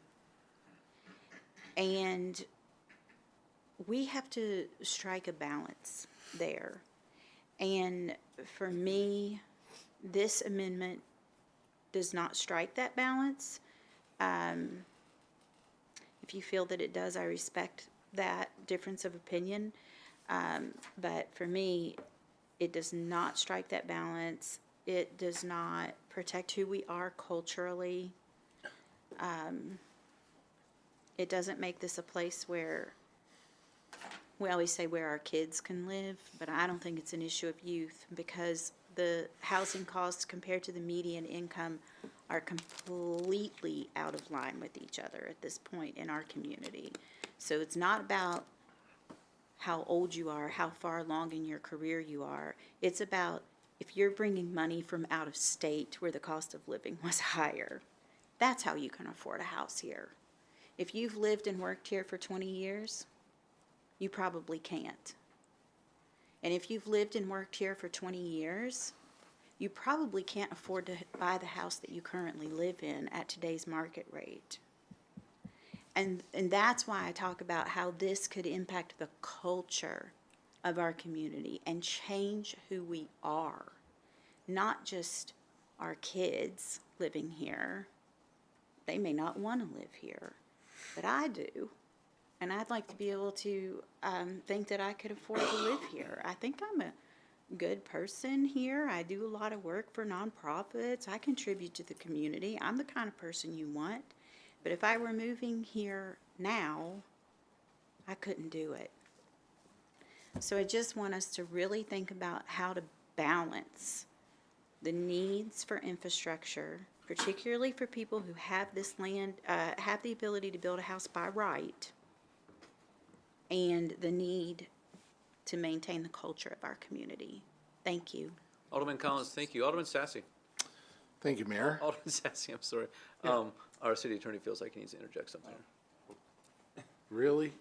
Just kidding, go ahead. Well, I feel the need for a little CYA or disclaimer here because what we were doing was we were assessing roads, assessing just residential for roads, and that's nothing I've found really anywhere that anyone else has done except for out in Arizona. I saw it, a case on it that prevailed at the trial court level, but didn't really, it was moot by the time it got to the Court of Appeals out there. So it's something that we don't see a lot. And there's a good legal question as to whether or not that's proportional to leave commercial out of roads. I felt good about it. I felt comfortable and it being legally defensible based on the low number, based on the benefits that we've all addressed and talked about from non-residential sales tax and higher property taxes and everything else. But I mean, this number is up there where I feel less comfortable about that. Just so if you do vote on this, don't point your finger at me is all I'm saying. That was my opinion was based more on these numbers than this number, because this $10,820 for single family, I mean, Franklin is $14,000, and Franklin is a bigger city than Hendersonville, and they're assessing commercial, and we're not. I'm just having a hard time. I don't know what the magic number is. I just, for some reason, felt more comfortable legally at the 3,500 to 5,000 number than I do this 10,820 number. For multifamily, $7,570 per unit. I mean, that can be a pretty big number. And I would imagine that a multifamily developer would tend to want to ask why commercial is not paying their fair share on something like that. And to Alderman Collins's point, I did want to make sure we understood that the way that the credits work under these ordinances, if a traffic study requires a development to put in another turning lane or even a traffic signal, they don't get credit for that. They're still paying the impact fee. And I'm not trying to influence legislation, but I just want to make sure the board understands that I feel a little bit more than less comfortable with these numbers on the proportionality argument of the impact fees. Thank you. Alderman Sassy. Thank you. Okay, here we go. Just a couple things. Lance, it was mentioned that credits are legally required. I wasn't aware of that. Is that true, that credits are legally required? Okay. It is true for things that I mean, they're not legally required for credits that are a result of the development itself, like I mentioned, like a turning lane, for example. Right. Okay. Well, that said, I wasn't aware But of if somebody that. does a part, That said, I wasn't aware of that. However, I want developers to use the credit. Let's be clear. If they use an entire credit, or if they get so much credit, they are bringing their impact fees down to zero when they would have paid $75.70 for a multifamily. I think that's to benefit to the city. That means that they've made improvements that the city would have had to do anyways. And so that's a net benefit to the city and to the citizens as a whole who we represent. So while I didn't know they're legally required, great, all the better. And I hope developers do use them and make our city better, because that's what we're all up here to do, is to make our city better, to make this a great place to live for our citizens. Now, Alderman Dixon, you did mention about future generations and them wanting to move to the city, which I am totally in support of. Absolutely. We need the new, younger generation. However, I don't know of very many that new, younger generation, they're able to buy a brand new home. They're going to be, in my view, because I've heard a lot of opinions tonight, so I'm going to share mine. My view is they're going to be buying something that's older, maybe something needs to be worked on a little bit.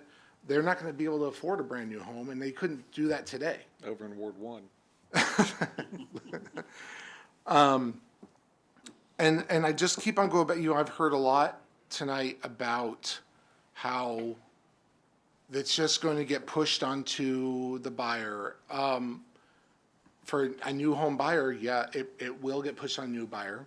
Someone who's buying an older home or a pre-existing home, I guess I should say, it won't get pushed on because there is no development there.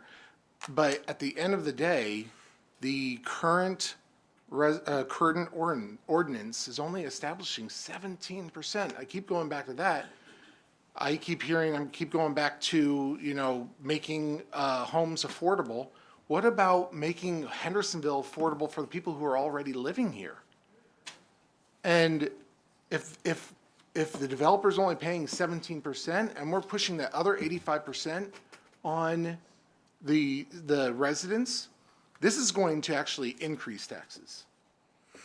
Because as Alderman Martin has indicated, that stair step or that baby steps or whatever you want to call it, it's going to cause developers to want to come in here faster, to do more development sooner, and they're only all going to be paying 17%. And our citizens are going to have to cover the other 83% for these impacts that development is doing. And that is going to cause a shortfall in the city, and we cannot have a shortfall. The only other option is going to be to raise taxes. I'm not okay with that. And if this passes tonight, all I want to say is watch out, because I see that happening. I've talked to others, I've talked to all these other cities, and I mentioned to them what we were proposing, and they thought it was ludicrous. They thought it was crazy. Why would we do that? Why would we put that on our taxpayers, on our citizens? I can't vote for that. We need to do more. Maybe 60% is too much, and I'm willing to discuss that. And Alderman Robertson, you had talked about how 3,500 is too low. The 60%, the 10,000 is too high. Let's find a happy medium, but I can't live with 17% and putting 83% of that impact on our taxpayers. Thank you. Alderman Sassy, thank you. Alderman Bergdorf. Thank you, Mayor. Appreciate that. A couple of things we do have going on here. I have a question. I've been looking for this, and I think we've discussed it before, but I cannot remember exactly. Maybe, in this ordinance, are there any restrictions on voluntary contributions that the developer can make? Are there any restrictions? Well, so Please. we call it voluntary contributions. Yes. They're really legally called exactions.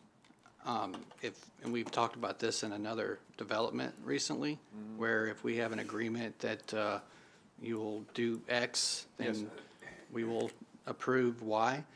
That's an exaction. So there are legal restrictions to exacting and collecting an impact fee. Okay, does this ordinance then remove the risk of exactions that we're involved in? Does it, no, it doesn't. You can't remove that risk. The risk is there. What I'm trying to get at Yeah. here is, are voluntary contributions from developers restricted in any way? Can anybody give anything they want to the city? I think in reality or by application, a developer could say, well, how can you make me, I'm already paying impact fees. Legally, you cannot make me I'm not gonna dedicate a make them. park. I'm Right. not making them. I'm not making them. Yeah. If I want to give you $2, can I give you $2? If you want to give me $2 in exchange for me Not in exchange for to, anything, just I know we say that. Just volunteer. Voluntary, yes. I mean, if it's straight up voluntary, but just remember that the law sees most of those things, if not all of them, as exactions, and you So can't does this exact. impact fee here, based upon your assessment, this residential-only impact fee, you said it puts us at greater risk. So going forward, do we need to go ahead and add commercial to it to reduce that risk of lawsuit? From a legal perspective, Yep. if it were these numbers, I would feel more comfortable with commercial being in there from a legal perspective. That's something to think about. All right. I'm interested to hear if there are any other numbers that any of the other aldermen may have an idea, want to submit as an idea, as, instead of 60%, is there something else that someone wants to submit? Alderman Bergdorf, thank you. Alderman Thank you. Robertson.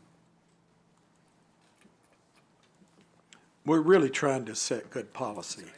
We're trying to balance the interest. We're trying to promote the public interest in our discussions. They've been good discussions.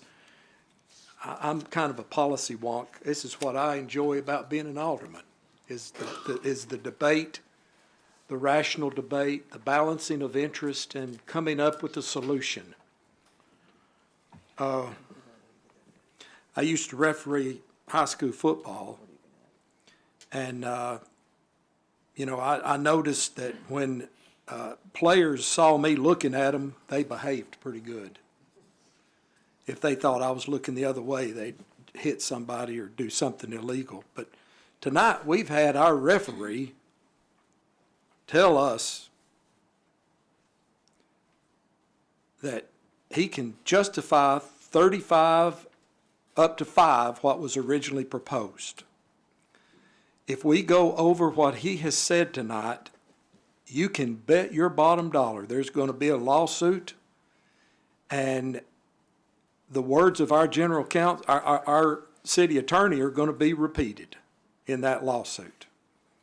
So I would propose that we go back to the original $5,000, what he said is defendable, and we go to 5,000, and then we look at it in the future and maybe escalate it, but start out at 5,000, cap it at 5, and then every year look at it thereafter. I know that's not splitting the baby in the middle, but I'm not King Solomon. So I think based on what our head referee said, our legal counsel, that I would only feel comfortable going back to the $5,000. And I'm going to, Tip O'Neill, Speaker of the House, once said all politics is local. So I'm looking at a local project in Ward 6. I'm looking at Stop 30.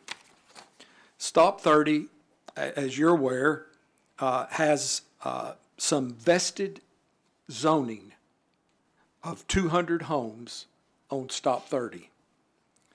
Now, we have applied to the GNRC for funding of Stop 30. And they've estimated that Stop 30, to improve it, like Saundersville Road, like Mr. Lucky helped do, is going to cost between $10 and $12 million.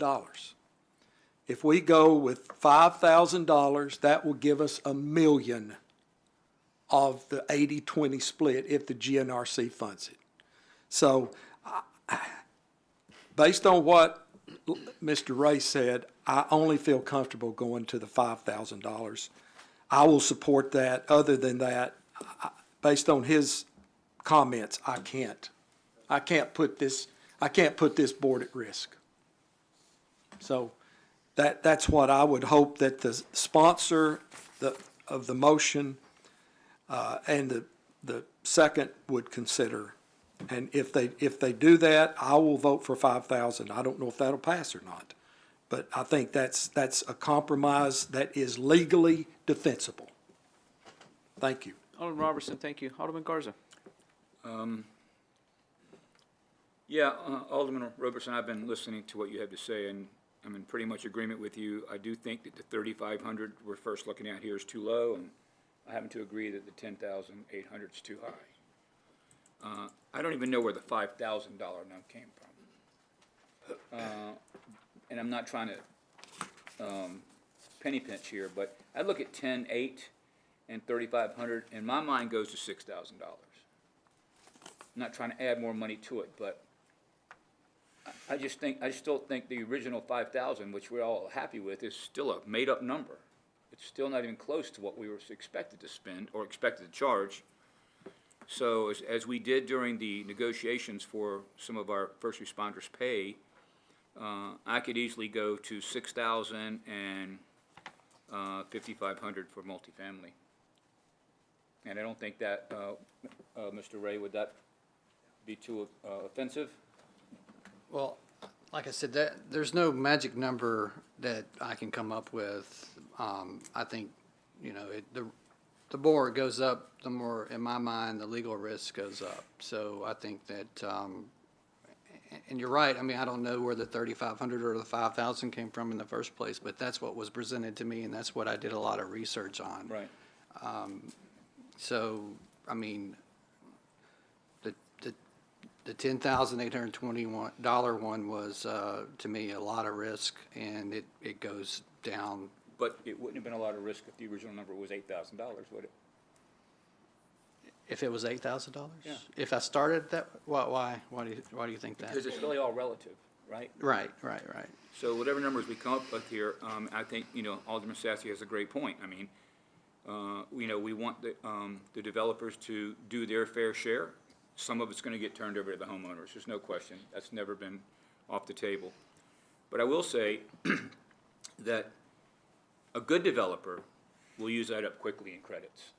Because since we're getting less and less places to build, hopefully we get better developers in here to build those houses, and hopefully it makes the city more efficient. So I'm not trying to, again, negotiate numbers here, but going back to the original number still doesn't excite me at all. I kind of like what Mr. Sassy did here. I think the numbers are a bit high, but I think they're still heading in the right direction. So I don't know if I could propose that or not, since we have a proposal on the table. Alderman Garza, I will say that just because these are the numbers that were originally presented to me, that affected my opinion because of where they were in relation to the other cities that I've looked at Franklin, I've looked at White House, I looked at Mount Juliet, and all of whom have commercial also assessed. But with ours being in proportions so much lower, I felt comfortable that we could defend it based on the other benefits that commercial brings based on those numbers. That I understand. I was not Okay. for commercial impact fees whatsoever. So. Yeah. Alderman Garza, thank you. Alderman Evans. There's been a lot of discussion. I'd like to call for the question. We have one other person that wants to speak. You want to withdraw, Jeff, or we take a vote? And we'll take a vote. It requires 2/3 to call the question. Or do you want to let him speak? Yeah, we can let him speak. Sure. You feel like you're good?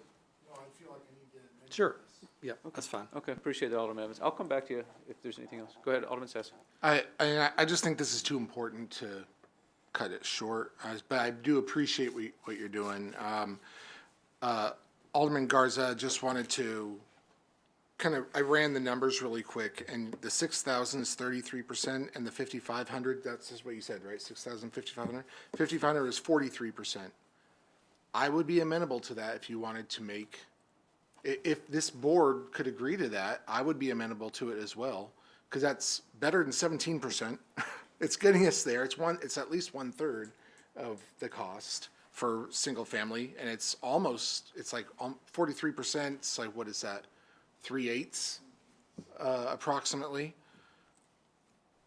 If this board's amenable to it, I would be too. So if you made that motion, I could vote for that.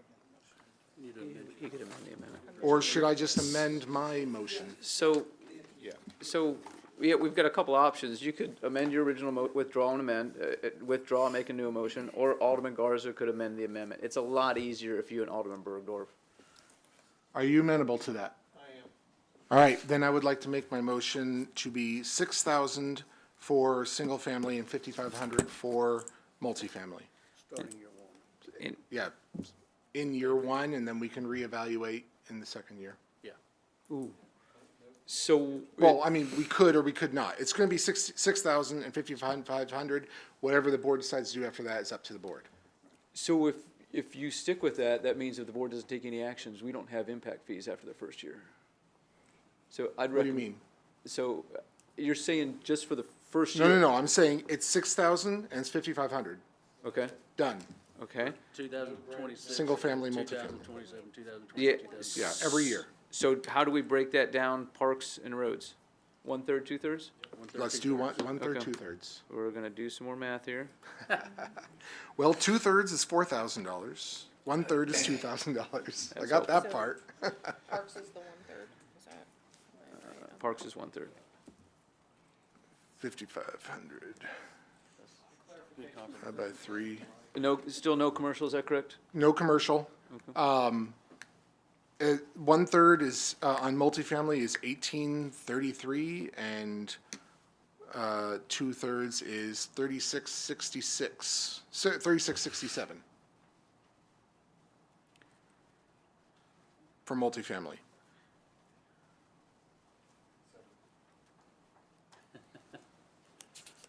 I need more sticky notes. Yeah. Yeah. We're doing math down here.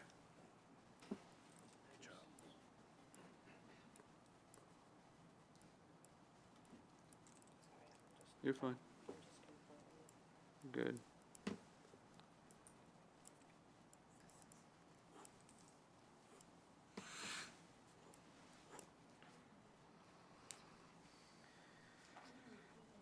We will. Yes. Yeah.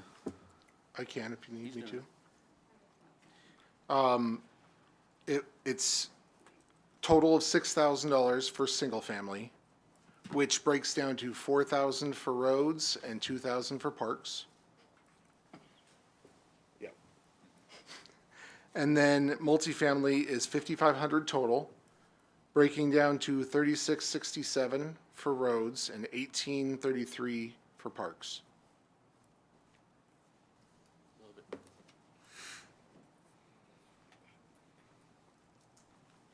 The first one's easy, 2,000, 4,000. Yeah. You think we're I can do that one in my head. 5,500? Okay. Okay. Does anybody need that repeated? Okay.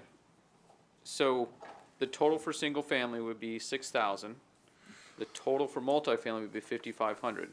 The way that breaks down for single family is 2,000 toward parks, 4,000 toward roads. The way that breaks down for multifamily is 1,833 toward parks and 3,667 toward roads. I can pass my sticky note around if it would help. Okay, you withdrew your motion for the other amendment. You made this motion. Alderman Bergdorf, have you made a second? Seconded. Okay. Let's go to Alderman Goodwin. Can I just ask Mr. Ray what his opinion is of these numbers, again, for us, these new numbers? I feel better than where we started, or at least where the amendment started. But like I said, I think it's just a matter of risk. It gets riskier as you go up based on how we're doing it. So, I mean, I guess I feel a little less comfortable than before tonight started, but I feel more comfortable than where we almost ended, I guess. I don't know how to, you know. That's fourth down, and he just. Right. That's right. Go Hawks. Alderman Goodwin, anything else? No. Okay. Thank you. Alderman Collins. So just a point of clarification, that's the fee and it continues to be the fee indefinitely? That was my impression. That's correct.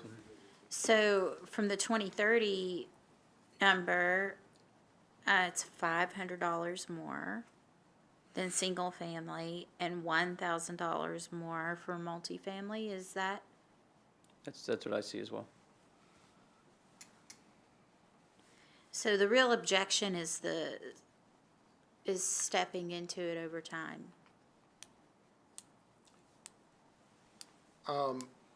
Is that a question for me? Yes. The real objection was I felt like it was too low, and I heard from this board that the $3,500 and $2,500 is too low, but my original motion was too high. So I felt like Alderman Garza's proposal was a good medium between those two. Okay. But also, yeah, the stair stepping, I felt like that was taking power away from the board, and it just didn't make sense. Plus, it could spur higher development at the beginning of the term of the impact fees. So I like this better, and then we can let future boards make their own determination. Mr. Lance? Yeah. Do you feel that stair stepping into it changes the legally defensible aspect of this? Well, I did, because I put in there, although we're required to have a new study every 5 years, I think I put in this ordinance that we would review it at least informally every year to 2 years, just to ensure that there's proportionality. But that was my thinking in that. It is every year that we review it, and then every 5 years we have a new study done. And that 5 year, if I recall from our conversations, Mr. Lance, that's actually required legally to be done every 5 years. So that's certainly Yes. not anything we would negotiate on. And one of the things that I personally appreciate about reviewing it every year and having it step up is that it also gives us an opportunity to look at how much we've brought in and how much credits have been utilized and all of that, and to see the practical application of this. Mr. Free, Director Free, could you may not be able to, but I am going to put you on the spot so you can dance. Do you think that stair stepping into this will cause a rush of development? I don't know that that's really something can really comment on with any certainty. It's certainly an option, but I don't know what that impact exactly would be. Or I would definitely let you know. We're going to start this in April. How many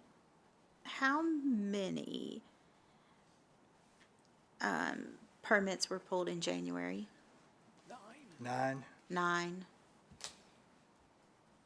That's pretty low compared to what we've had over the last several years. But as I said earlier, we're entering a different cycle, a good cycle, but it's a different cycle. What do you mean? I mean, Just- can you elaborate, like, what's different? Yeah, just our, our intensity of growth, that is really not driven by, our desirability is still extremely high. So people want to be here, people want to invest here, people want to build here. It's just a matter of land.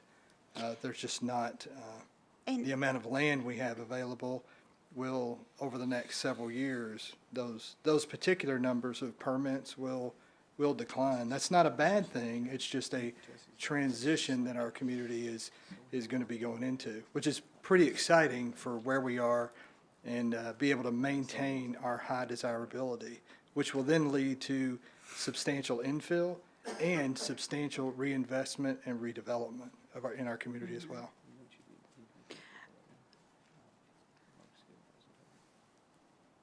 Thank you. Okay, thank you. I may want to talk again. I may have another question.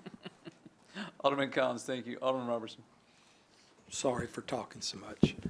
Keith, and I want to get things on the record Yes, sir. to help our city attorney if he has to defend us.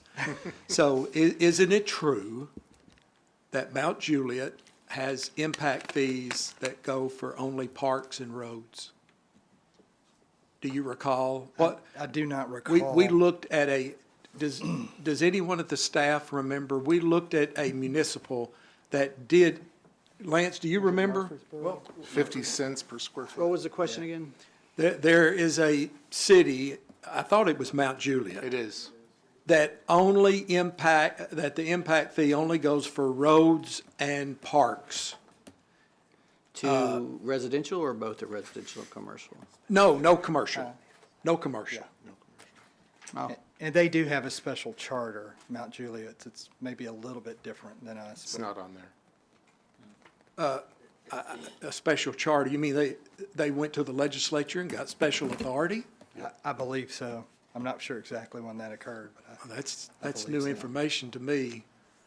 But that formula that was approved by the General Assembly Yeah. is pretty much what we are mimicking here, of only, and it has not been challenged, has it, in Mount Juliet? not that I'm aware of. Are you aware, Mr. Ray, if Mount Juliet impact fee has been challenged in court? I'm not aware that it has been, no. Okay, so to me, there is legal precedent that the approach that we are using has been endorsed by the General Assembly through the special charter, and that it's in operations and it's not been challenged in court. So I just wanted that for the record. That's the model that we are using in this endeavor. Thank you. Thank you. Alderman Robertson, thank you. Alderman Sasse, I have your light on. Alderman Bergdorf is waiting. Is that my mistake? I do want to just mention one more thing, Okay. but To Alderman Robertson's point, there's only one, in my research that I can tell, there's only been one lawsuit come forward, and that was for Nolensville. And that was because they changed their form of government, not the same government that we have. The impact fee legislation was passed on the same form of government that we have now, but they changed their form of government to a commissioner? It was a city manager, I believe it was. And that gave the lawsuit legs at that point. Alderman Bergdorf, thank you. Alderman Sasse.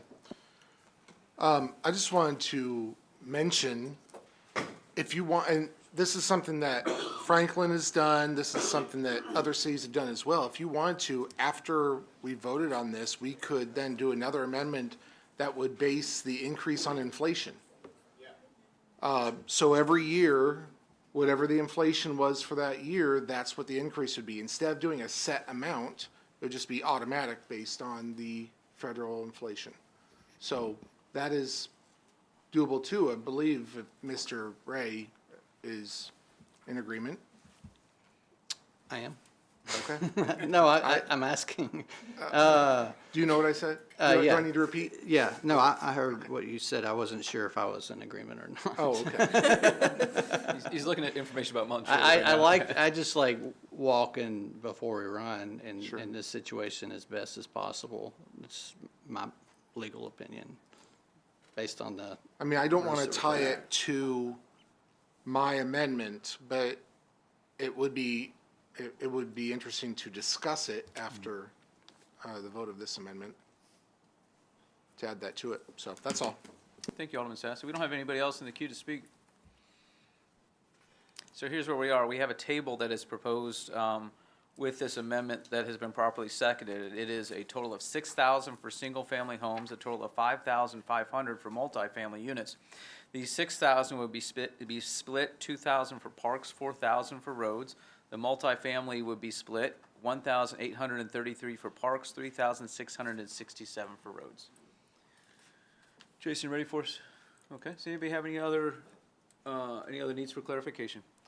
All those in favor of the amendment, please signal by pressing the green button. Those opposed, the red one.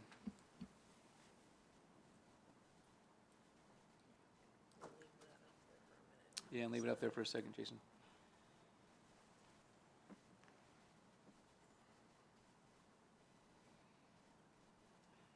We need 2 people. Me too.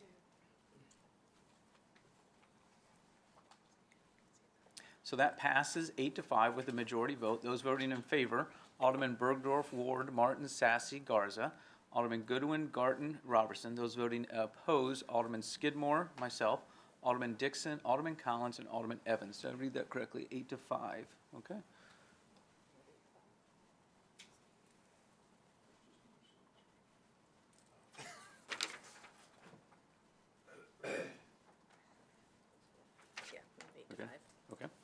Okay, now we're back on the main motion. We have amended it twice so far. One was with the table that we just voted on. The other one was with the amendment that I handed out earlier that had 3 parts.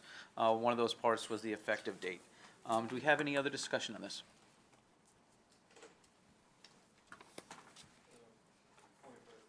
Sure, Alderman Bergdorf.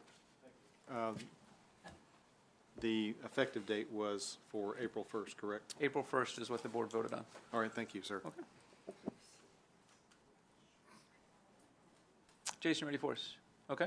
So we've amended it twice, as I said. So now we're back on second reading of ordinance 2025-25. Those in favor, press the green button. Those opposed, press the red.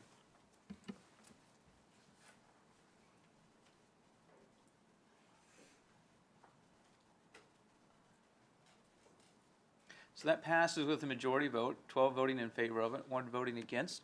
And those in favor: Alderman Bergdorf, Skidmore, Ward, Martin, Sassy, Garza, Dixon, Goodwin, Garten, Collins, Robertson. Also myself. And the person voting opposed is Alderman Evans. Thank you all. So item number 7 has been removed from the agenda. Now we're on to item number 8. This is first reading of ordinance 2026-02. This is an ordinance amending budget ordinance 2025-09 to reflect mid-year adjustments to the city's 2026 fiscal year budget. And of course, we waived the 2-week rule on that. I have a motion from Alderman Sassy and a second from Alderman Garza. All those in favor of ordinance 2026-02 on the first reading, please say aye. Aye. Those opposed, please say no. That passes unanimously. Thank you. Next, we have resolution 2026-04. This is a resolution to waive permit fees for properties damaged by the January 2026 winter storms. I need a motion, please. Give me a second. We have a motion from Alderman Goodwin and a second from Alderman Garten. I did have emails from Alderman Dixon, Ward, and Goodwin that they would like to be added as sponsors. So without objection, we're going to add them as sponsors. Any discussion on this? Oh, yes, we have, I'm sorry. we have a proposed amendment. Oh, I was ready to just zip right through there. I know you were. That's what. They need some down there. I think we're good down Oh. Okay. They need some. Yeah. Oh, multiple people need Okay. copies. Alderman Martin. Well, I've got an amendment, but I was going to see if anybody had any discussion on this before I offer it. I think we're waiting on you. Okay. So this is an amendment that Alderman Sassy, Alderman Skidmore, and Alderman Bergdorf helped me with. This is to stop similarly stop the permit fees that are required for generators. So anybody that's been thinking over the last 2 weeks about getting a home generator, I think this will this will be something something we can do to help you. The ordinance itself is what was sent out via email, and it's in front of you, and I look forward to answering any questions and voting. So we have a motion from Alderman Martin and a second from Alderman Sassy. Alderman Sassy, do you want to talk about this? I just have a quick question. Go ahead. Mr. Free? Do you know what the fee is currently for generator permits? I don't know, that would be in the building department Yeah. under the electrical. 300? There we go. Got it from Jesse. Thank you, Mr. Eckenroth. So there'd still be, different setback requirements Yeah. and different noise attenuation type things for your neighbor if you install those, but we'd work with people on what those were. So we're not going to allow them to be put on the porch of an apartment, right? No. Okay. No. That's all, $300. Thank you. I do want to add, this will go to the contractor who's installing it, so homeowners will need to make sure that it shows up on there. Yeah. So follow up with your contractors. Thank you. Alderman Martin, Alderman Sassy, thank you. Alderman Collins? I was going to kind of say what Martin said, except I would like to add that I hope that we could make a social media post to let people know that we are waiving these fees, so that they can follow up with their contractor and make sure that they realize that savings. Thank you. Thank you, Alderman Collins. Any other discussion on the amendment? Alderman Ward? Yes. So this is going to be effective until July 1st, and then we'll go back to the normal fees? Yes, that's what we decided, yeah. I would bring up a suggestion to maybe extend that. I talked to a guy, and he said right now, if he's going to get a generator, he's probably 8 weeks out on getting it installed, meaning the guy's probably not going to pull the permit for 2 months. Okay. So why don't we dispose of this, then I'll come back to you, and you can make a motion on the expiration date on it. Okay. That sound good? Okay. I think it's a very, very valid point. Any other discussion on the amendment? All those in favor of the amendment, please say aye. Aye. Those opposed, please say no. That passes unanimously. Alderman Ward? I'd like to, I guess, make a motion that Yeah, that's a good idea. I'd like to make a motion that we change the date till, I would say December 31st, 2026. Second. We have a motion, a second. I'm looking at Lance and Keith. Any questions that we might have? Well, we want to make sure we're not allowing people to make improvements or extensions onto their house using this as sort of a gimmick. So It's going to take some effort. Yeah, this is from what I understand with the amendment, this really covers two things. One thing is any permits that you're getting that are related to winter storm damage. And then the second thing is, during that whole time frame, is if you put a whole house generator in, then it's waiving that fee for that permit, that electrical permit through that. Is that, I just wanted to make sure, is that's the way I'm understanding it to be. And it's still just for storm-related plus It is generator. still just storm-related, Yeah. but it takes care of the scenario. If I decided to do it in 2 months and it took them Yeah. 3 months to get to me, I would still be able to reap the Yeah. benefits. Yeah, that'd be fine. I think that'll be a really nice thing to extend. Thank you. Okay. Okay. So we need to, what page is this on? It's 301. 301, okay, I was just 3 pages away. So there are two spots in that final paragraph. He's got it up here because the red is, it's up here now. Okay, thank you, Jason. So, I gotcha, thank you for that cursor moving. So with the amendment that we just passed, July 1st, 2026 is actually in that final paragraph twice. So the motion we have is to change that to December 31st, 2026? Yes. Okay, and do we have a second for that, as Alderman Sassy? Okay, That's for both spots, for the reconnect and for the. so anywhere in the final paragraph, it says July 1st, 2026, we're going to change that to December 31st, 2026, if this passes. Okay. Any discussion on this? We good? Okay. All those in favor of the amendment, please say aye. Aye. Those opposed, please say no. That passes unanimously. So now we're back on the main motion. We've made two changes to Resolution 2026-04. Anybody need any clarification, any other discussion? All those in favor of Resolution 2026-04, please say aye. Aye. Those opposed, please say no. That passes unanimously.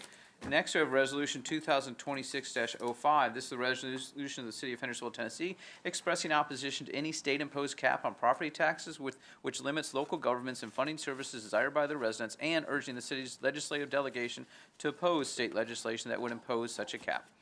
We have a motion from Alderman Sassy and a second from Alderman Ward. Alderman Sassy, I believe you sent me an email about being a co-sponsor, am I correct? Without objection, we're going to add him as co-sponsor. Okay. Alderman Bergdorf. Thank you, Mayor. Yes, I want to be added as a sponsor. Alderman Bergdorf, without opposition, without objection, we're going to add you as a co-sponsor. I like that without opposition thing. Yes, That sounds Alderman Skidmore. Yes, thank you, and I may want to be a co-sponsor as well. I'll ask you if that's okay. And if it's not, that's okay too. If you don't want me to be, I won't. I'm still going to possibly vote for this, and when you answer the question I'm going to ask. On this state-imposed cap on property taxes, because I'm sure people, if you don't know now how I am feel about taxes on this board and the city and as the state, what exactly is this saying to me? I mean, I have my own mind and my own thought on what it's saying, but what is this resolution that you're having here tonight? What are you wanting us to approve to ask the legislature? I know it says, what it speaks, but tell me in your words what you're asking this board to do on this resolution. Asking the legislature, letting the legislature know that we oppose specifically one bill, but any bill that restricts us and restricts the Hendersonville residents from extending services or meeting their demands that would cause a property tax. Now, we are all very liable to making that vote, as we've seen many times. And where this has been initiated is the idea that, and this was in some of the wording that I gave you, that cities are out of control. We have the lowest property tax rate right now in at least 20 years. I don't think that qualifies as out of control. True. I feel like some of the information provided by advocates is incredibly misleading. Yes, there have been cities and counties that have raised property taxes an exorbitant amount, and they have faced consequences by their voters, as should we. Amen. I agree with that. Okay, thank you. Okay, appreciate You've that, answered Alderman. my question. Thank you, Alderman. So I would like to be a co-sponsor of that. Without objection, we'll add Alderman Skidmore as sponsor. Alderman Thank you Dixon. so much. Thank you, Mayor. I'd like to be a sponsor as well, and this was in general committee tonight, and it was unanimous, and I think it's very important, and I'd like to be co-sponsor. Without objection, we'll add Alderman Dixon as sponsor. Thank you. Alderman Martin. I'd be proud to have my name on it, too. Okay. Without objection, we'll add Alderman Martin as co-sponsor as well. Any other discussion? All those in favor of Resolution 2026-05, please say aye. Aye. Those opposed, please say no. That passes unanimously. Okay. Next, we're on Resolution 2026-06, which is much older than I thought we were going to get there. This is to authorize the mayor to extend the city's interlocal agreement of mutual aid assistance with No. 1 Volunteer Fire Department and Shackle Island Volunteer Fire Department for city fire department services. We have a motion from Alderman Garza and a second from Alderman Martin. Alderman Goodwin, go ahead. I just wanted to say this came to public safety tonight. It passed with a positive recommendation. Appreciate that, Alderman Goodwin. Alderman Robertson. Yes, Chief Edwards.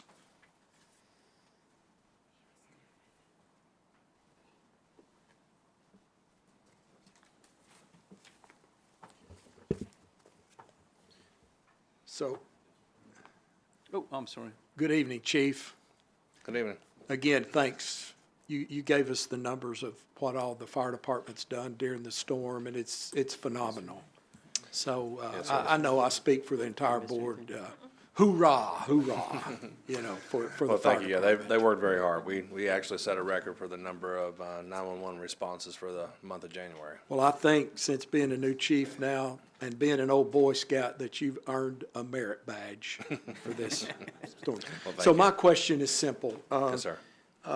I'm for helping our neighbors and responding when we can, but back a couple of years ago when this was up, we decided to not respond to medical calls, but only fire calls.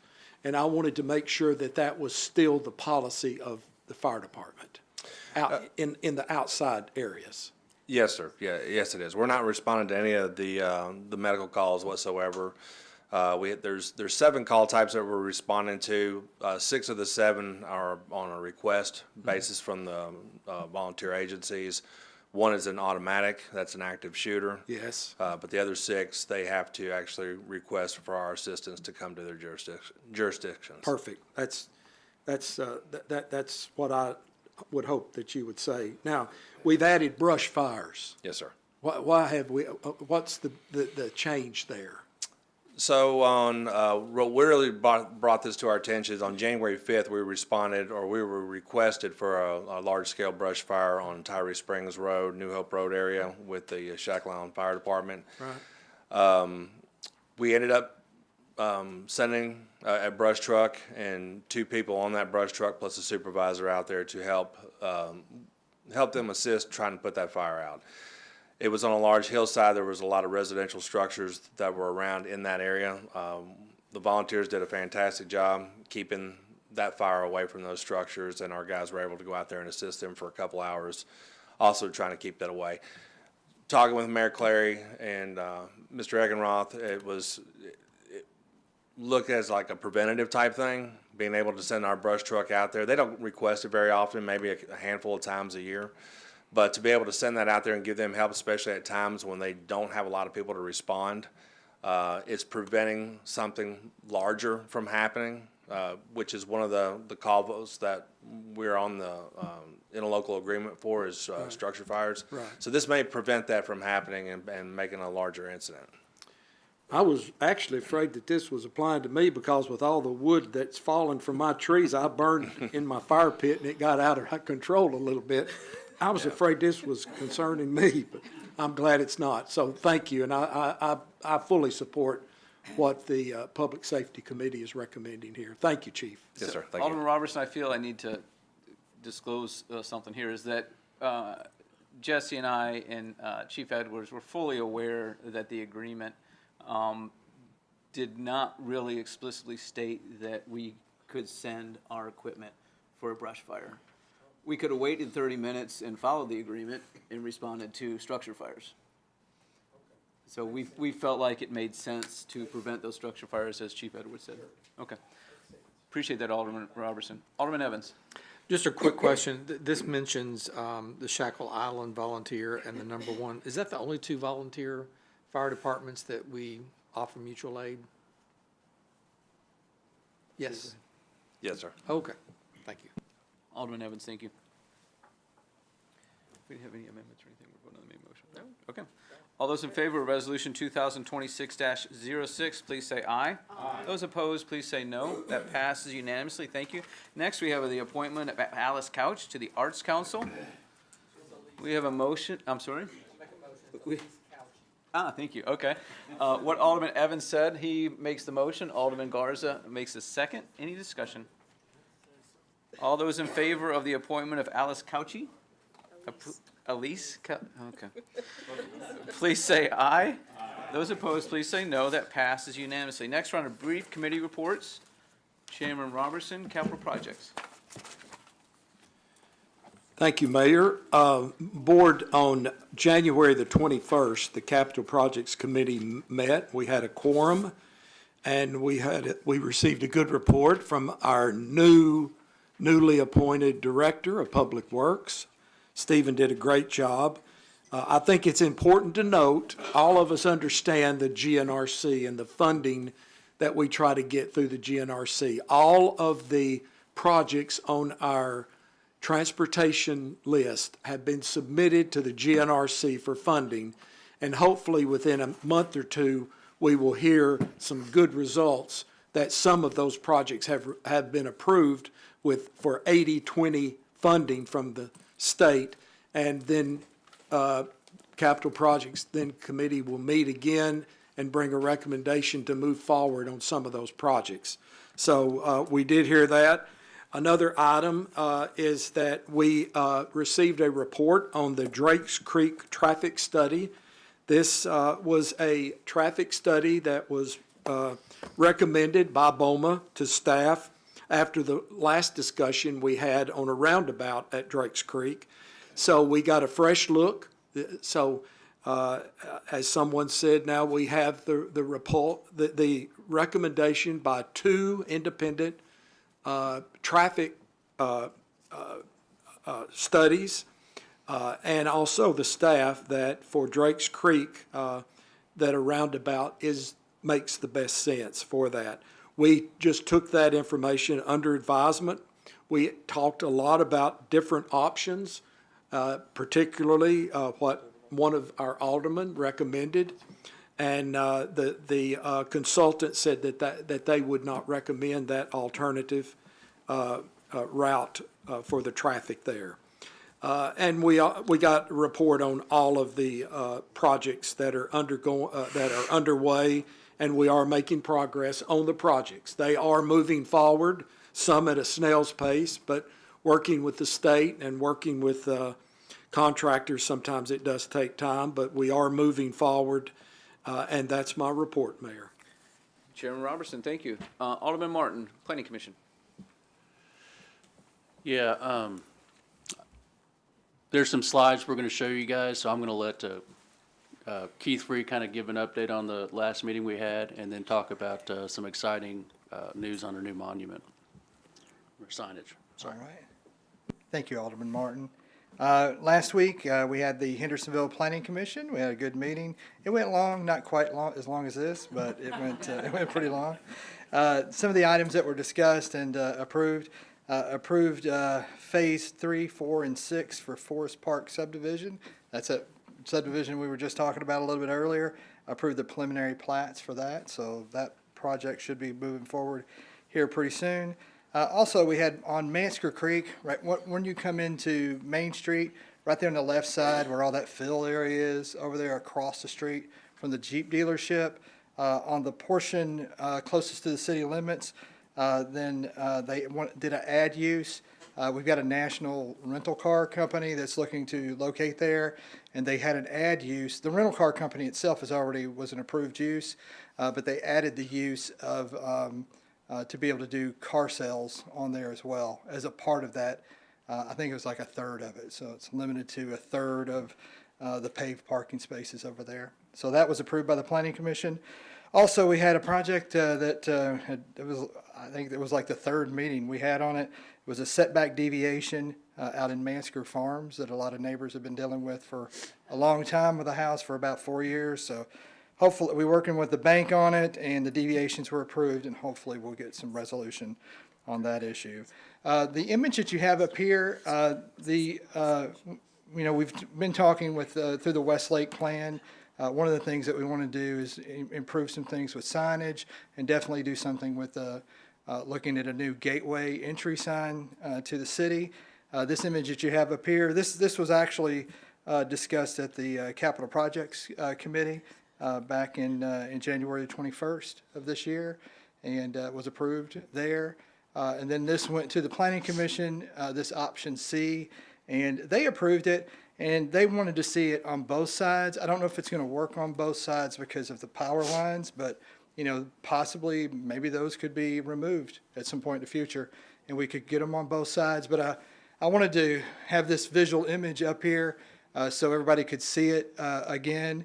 And we're looking at probably duplicating this at 3 other locations here in the coming years. So this will be something each year we'll be bringing a few of these forward to move forward. So we're in the process of getting an actual final design and start construction, hopefully sometime in the coming months. And that is the report, Alderman. Thank you. Thank you. Hold on, I believe we have a Yes, sir. question from Alderman So, Robertson. so this is gonna be on the east side of the city? Yeah, when you're coming What, in. what about the other, what about Ward 6 or Ward 5, the other end of the city? Yeah, this is associated directly with the kickoff in the Westlake area with that entry. The other points we're looking at similar, the similar structure would be here on East Main Street over near Chutes Lane within that area. Also looking at in Durham Farms where it goes to Long Hollow at that entry point into the city. And then also one at Walton Ferry and Main Street. And then it could be something where we have smaller versions of it that also are, strategically placed around the city.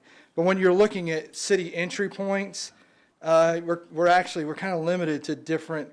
We have a lot of different entry points, but a lot of those are along 386.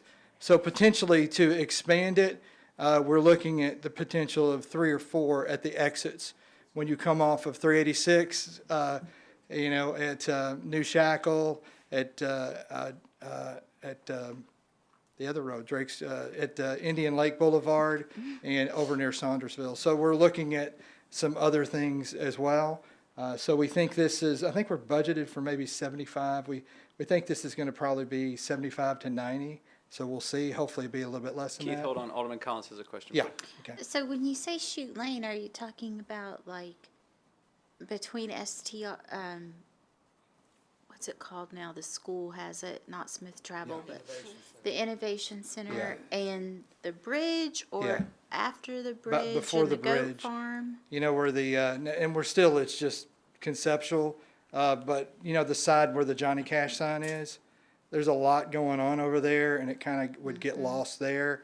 Plus, we have a continuation of the city as you go around that big wall, and so we're looking at something there in front of that wall, and then maybe even something mural-wise Yeah. on that wall. So we're looking at some things with that as well. Because the bridge kind of makes something of that height a little Yeah. awkward to Yeah, me. but we put it visually, before but a the bridge. mural would Yeah, it wouldn't be Hold under on, it. hold on, Keith. Hold Yeah. on. Alderman Collins, go ahead. Go, sorry. A mural would be really nice. Before the bridge coming from this direction? Right. Or before the bridge as you come into town? No, before you coming from this direction. Okay. Okay. Yeah, Alderman Because that Collins. other side is that's Gallatin. I'm gonna pay Keith, I'm special sorry, I got to attention cut you on off. my way home. Okay. That's So- okay. so, Alderman Collins, anything else? Alderman Sassy, questions for Keith? Yeah, because this is powered, could we put an LPR on there too? Yeah. I think it's very possible. I mean, they're gonna be positioned at the entrance to our city, so I think it would make Yeah. sense to do that. So All right, it's- that's all. Okay, Yeah, appreciate that. possible. Thank you, Keith. Thank Thank you. you, Alderman Martin. Chairman Goodwin, Public Safety. The only thing we had on the agenda was the mutual aid agreement. Thank you for passing that. And I want to thank Chief Edwards and his crews. Our phones went off all week during the ice storm. I've never seen y'all have to work so many fires, but y'all did a great job. Thank you. Thank you, Chairman Goodwin. Chairman Garza, General Committee. Pretty easy tonight. We just passed it here at BOMO because we waived the 2-week rule on the Tennessee, expressing opposition of state-imposed property taxes. So we shut that down at this point. We waived the permit fees for the damaged properties from this past storm. And we also moved over to BOMA and the resolution to discontinue that 6-month period from starting work and becoming a regular employee, and that looks like it's coming to BOMA for a vote next time. That's it. Chairman Garza, thank you. Chairman Sassy, Finance Committee. Thank you, Mayor. We had extensive conversation about the budget ordinance amendment, mid-year adjustments that we passed on first reading tonight. And we also discussed the comprehensive financial report that we also filed away tonight. And that's the end of my report. Chairman Sassy, thank you. Chairman Skidmore, Public Works Committee. Yes, sir. Thank you very much. I'm going to pass these down to the aldermen tonight. There you go. And just pass those down. I appreciate tonight. We had, I don't know if you all know this, but we had a really bad winter storm that hit Hendersonville. I know. When was that? A couple of weeks ago or so like that. But yeah, 94. But no, seriously. So I want to, I'm going to highlight this because we spoke about everything in committee at great deal. So if you're watching this tonight or if you're watching it on a taped version of this, go to the Public Works committee meeting and it'll be on TV and you'll be able to hear a lot about it. But so everybody just to kind of take a deep breath and then we'll be out of here as soon as we can. But I want to let the Board of Aldermen know this, as well as but more importantly, I want the city of Hendersonville and the people that live here let you know just exactly what we did as a city and how much I'm proud of that fact. Now, I'm not going to talk about the NES because we would be here all night and about those problems. We recognize those folks that live in Davidson County and that serve us with our electricity. We all know they had a problem. They had a real bad problem. And so I'm not going to, if you want to talk about it, we can later on, but I'm not going to speak on that issue this evening. Maybe for just a little bit, let's just put it that way. Some information that the board needs to know as well as the city. But as you all well know, it was posted on social media when the storm hit. We had over 200 tons of salt and we were prepared for it. And then we had an additional 150 tons purchased during mid-storm. And we had 5 trucks with that were salting, with salting boxes, and then the plows. So if you saw those plows and the salt trucks going through, that was the city of Hendersonville. So we did that. During the storm, we continued to salt the roads and we continued to plow to make our streets more manageable if there was an emergency or if you needed food and those kind of things, just to get you around. So we did that. We had generators that were deployed to the main streets and the intersections to run our signals, and by doing that, it alleviated the police department having to be out there. So it was more of a safety issue, really. So I'm very proud of that. Now, we were told that we had 60 plus emergency calls by the city, but I can guarantee, by our emergency personnel, police and fire, but I can guarantee you it was more than 60. I can promise you that. And they got to them. So we're very fortunate of what we did and how we were set up for that. We had, believe it or not, we had regular communication with the trash department or the coordination between Waste Pro and trash collection. So we were on top of that as well. And although some of the houses didn't get picked at a normal time, and the later part of the week that was coming up, they did get back on schedule and hit that. So if they've missed you this past week, they're going to they'll be there at your appointed time, your normal time this week. I'm trying to skip a lot of this post. Then I want to talk about a couple of things. Our post-storm debris, or our effort and our cleanup. You've all been seeing. If you haven't been seeing them, then you hadn't been seeing them for some reason. I don't know why, because I just saw them in our ward this evening where they were cleaning up the debris. And that means when the trees froze and they just collapsed. I mean, over in the streets, our Public Works Department, Fire Department, Police Department, were all there to try to get them cleaned up. Even on my street on Neptune, we had some there, and they were able to, Public Works came by and got them off the road early in the morning. I don't know how they did it, but they did. Because, I mean, I live back there on the lake, and it's like in a valley, and it was just serious ice. So we did that. I'm going to post this, the winter storm response on the social media on Facebook, excuse me. And what did I say? Facebook? No, I think it was Facebook, not the other. Sure. Yeah. Because I'm terrible at Facebook, but I know how to post this, so I'm going to do that. And feel free to go on there and look at it. Mark Skidmore is my website. But I just want to tell you how different that the electric trucks were instead of the city of Hendersonville. We had bucket trucks addressing the issues of cleaning up. We had 2 grapple trucks for the smaller vegetation and equipment. We had 6, and then Wednesday, which was about the 4th of February, we had 6 large grapple trucks, 1 small grapple truck, and 4 bucket trucks here within the city. We just had this list, but I promise you it's going to be more than this. But this is just what we have at this time. We had 170 leaning trees that were cut or removed. We had 1,500 hanging limbs that were cut.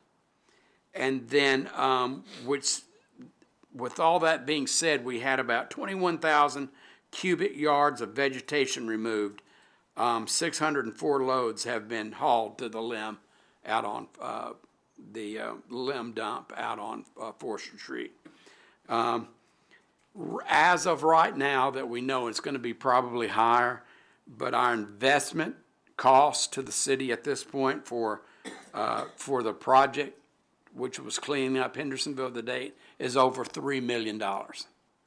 And so I wanted to give you, because I know the late evening, but this is just a small portion of what our city did for our constituents. And I do want to say this to the Board of Aldermen, and I genuinely mean this. We've had a hard night tonight. Tonight was a big night. If you've noticed, I was very quiet because there's a lot of thought process that goes into these things, and we always want to make it what's best for our constituency. But I genuinely want to thank the Board of Aldermen, Alderman Garton. I want to thank you for the issues that you had within your ward. We tried to take care of it as much as we could, and I appreciate that. Terry Goodwin, Alderman Goodwin, I want to thank you for having always on the phone with me, making sure that her constituents were taken care of. And maybe we couldn't do it as fast as we wanted to, but my issue is all the aldermen that a lot of times we don't speak because our wards are so diverse that what's in my ward is not in Ward 4 and 5. And Alderman Dixon did the same thing. She stayed in touch with the mayor, made sure that tried to take her constituents and make sure they were taken care of.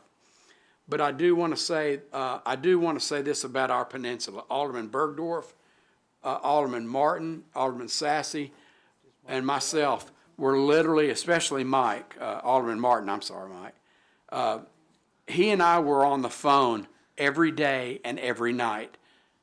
And I'm telling you, I appreciated that so much. We were all trying to get, just make sure that we were all on the same page.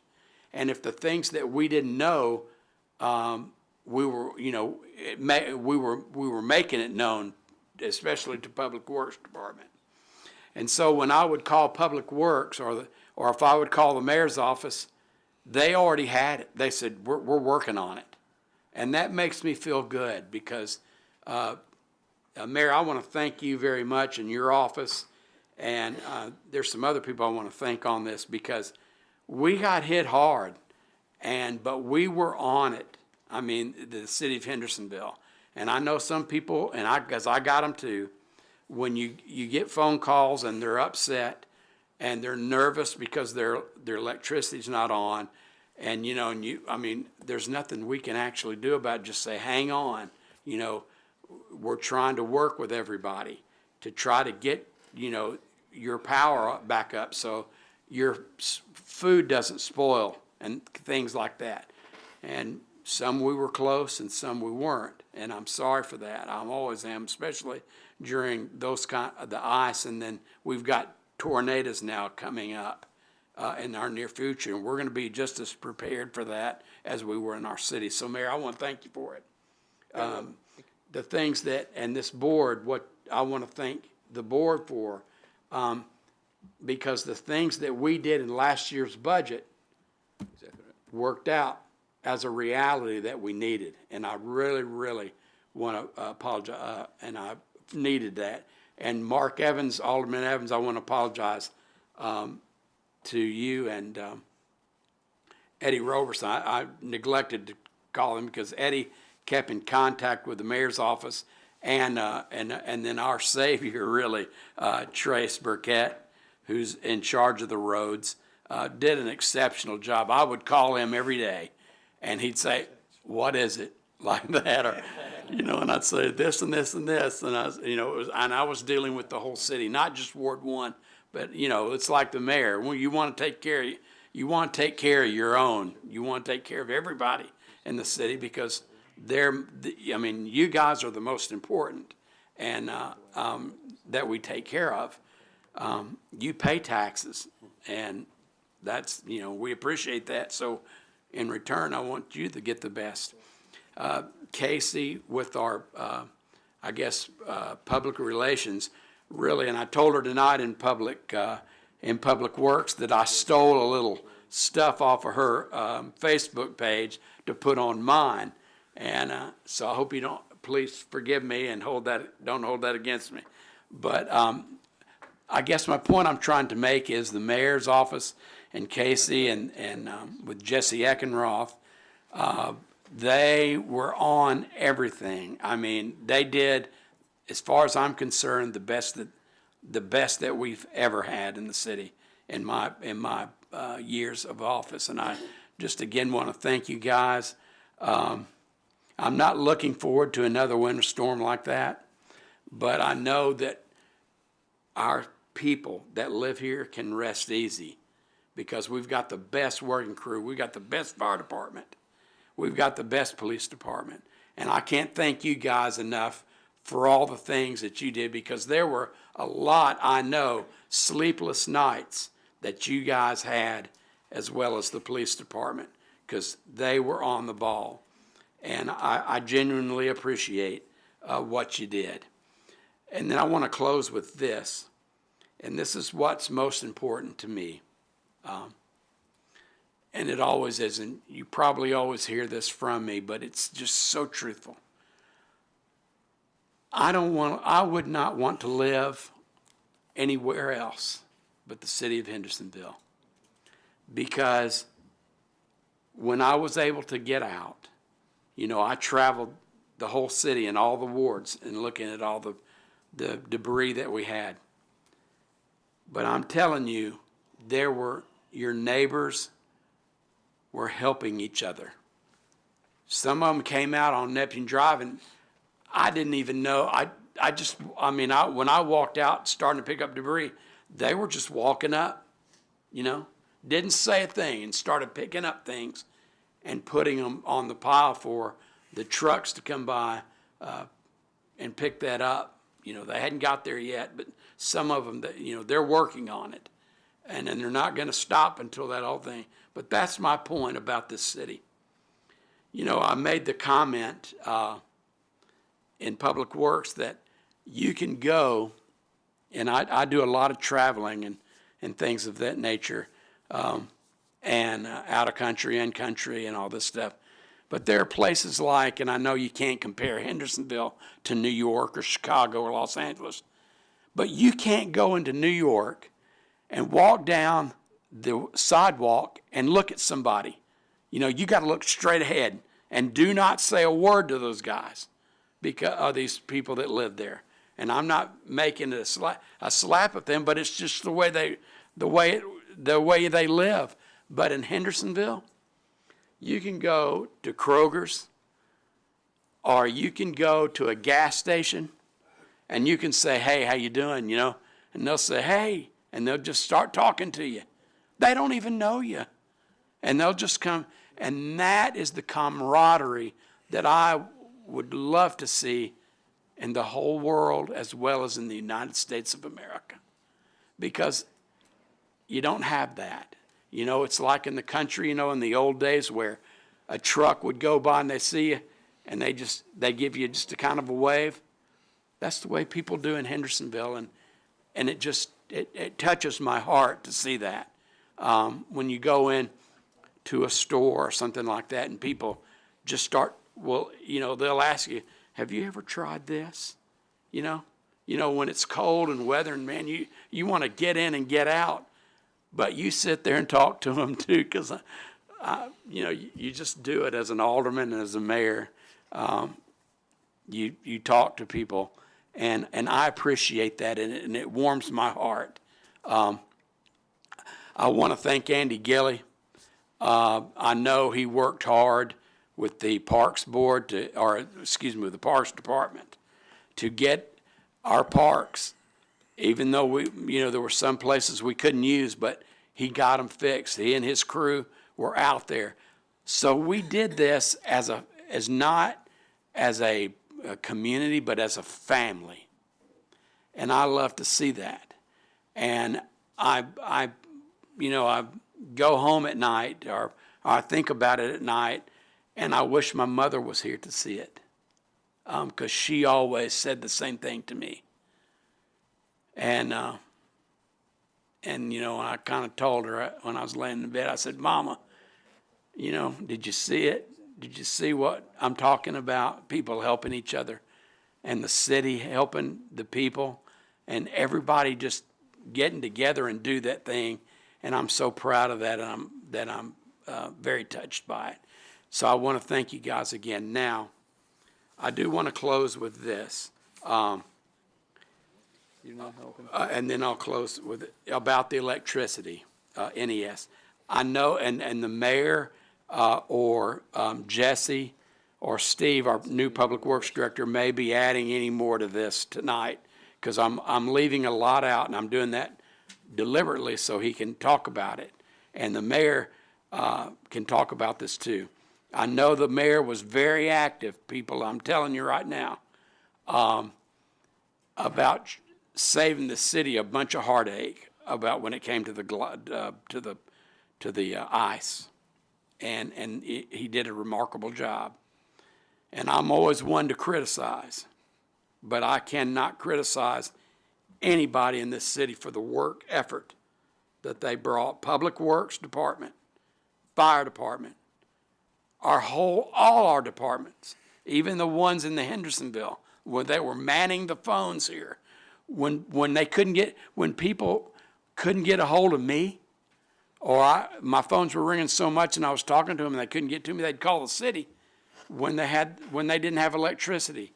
And we still took care of the people of Hendersonville and tried to comfort them the best that we could and give them the latest information that we could, because this was a serious, serious winter storm. So I want you to know that that Board of Mayor and Aldermen, we were on the job. And all I can say is thank you to the 13 members and the city employees that work with this city, Mayor, because you did a hell of a job, brother. I'm telling you. And my hat's off to you. Thank you. Okay? Now, when it comes to the electric department, the mayor's going to be working with NES, and I'm assuming Cumberland too. And I know that the Public Works Committee of which I'm chairman of, we want to sit down with Nashville Electric and Cumberland both, maybe separately when all the dust, or I should say the snow and ice die down. And instead of criticizing, because they know they did a lot of things wrong on the first end of it. They came in and came in like gangbusters and got everybody electricity in Hendersonville, but as far as, they realized they did that. They screwed up. So what I would like to do, instead of, speak with them and not go in adversarial and talk to them, say, look, what can we do next time? Because this is not going to be the last time we have this. We have it every year. So I said, I'm going to our committee is going to ask them, what can we do to help you, help us? Because it takes us all to make it when it gets cold like that, like it is. And I'm so grateful. I don't even know, Mayor, I was going to ask you this. I don't think we had any deaths, did we? We had no deaths or injuries to any staff members or anybody involved in accidents or any of the 5 fires that our firefighters responded to, structure fires. Man, that's just great news. I mean, and for a city that had, that's Nashville, they did. I'm not sure about the city from the north. I'm not sure about them, but I know for a fact that, the mayor's confirmed it now. We did not have any of that, and that makes me very happy. So, Mayor, I'm going to end my report with that, and I'm sorry it took so long, but this is a real serious issue, and thank you again. Chairman Skidmore, thank you for that report. Appreciate that. Jesse, Bowman report. Oh, sorry. There we go. Thank you, Mayor. It has literally been trial by fire for Chief Edwards, but you and your team have done a really good job, so thank you guys. You'll see and hear their calls for service went through the roof after the storm. A lot of down power lines. There were fires that Chief Edwards didn't even report because his emails were getting too long, so there was more fires than even came out in the emails to BOMA. So you and your team have done a really good job. Please let them know that. It was trial by fire for you guys. It's been trial by ice for Stephen. He did a great job. Mark did a good job with kind of going over the facts about how we prepared for the storm. Stephen was on the phone with the contractors that we have for emergency cleanup before the storm even started to say, hey, we want you guys to be up here. We want to be the first city that is getting cleaned up. So Stephen and his team have done a great job with all the cleanup. We're in all the parks. We're in the golf course. Andy and his team have been involved. So it's been a tremendous effort, a lot of teamwork, but most of that falls on Stephen and his team. So welcome. Congratulations on being a director, and good job with the first ice storm. I'm going to spend a little bit of time going over the report. We're not going to spend a lot of time on it, but we'll kind of touch on some of the highlights. Page 324 shows our sales tax up about 3.62%, just slightly north of inflation. It's a good sign. We're going to keep an eye on the impacts of the storm. So city kind of shut down for a week. I always tell Trey, SALT is maybe one of the best returns on investment we can get, because if we can get people out back on the streets, we spend a significant amount of money on SALT. And we're just going to have to see kind of what the week of shutdown looks like for sales tax. Interest earnings are good. We did $109,000 in December alone, so we continue to beat projections for investment earnings.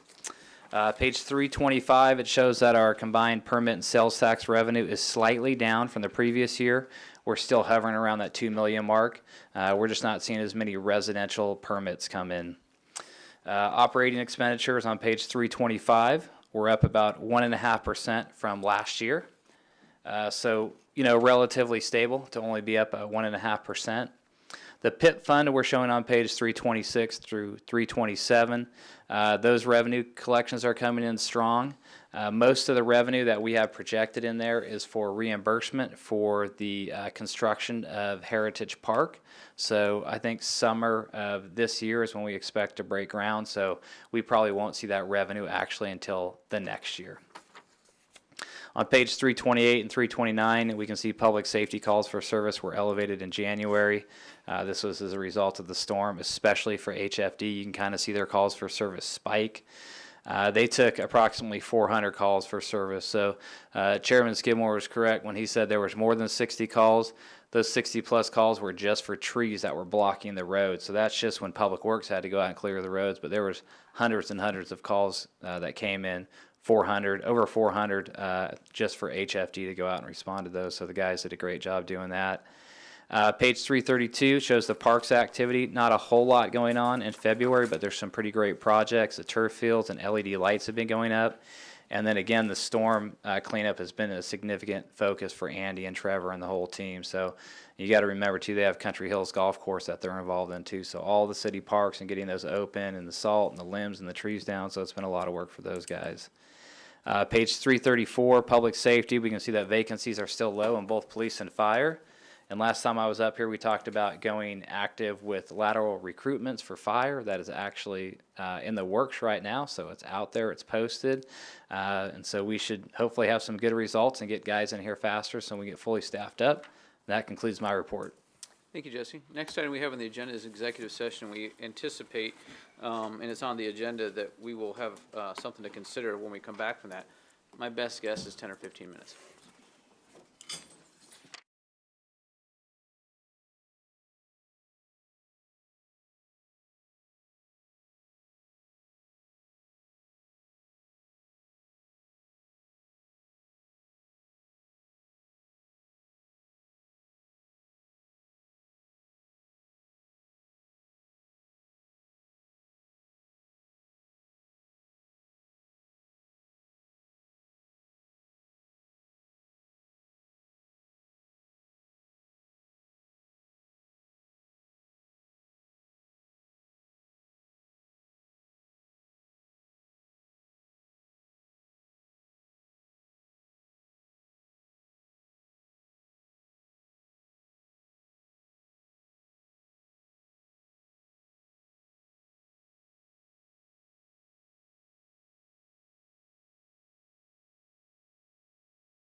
Alderman Collins, you have a motion.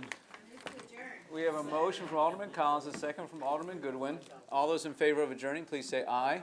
Those opposed, please say no. That passed unanimously. Thank you all. Have a good night.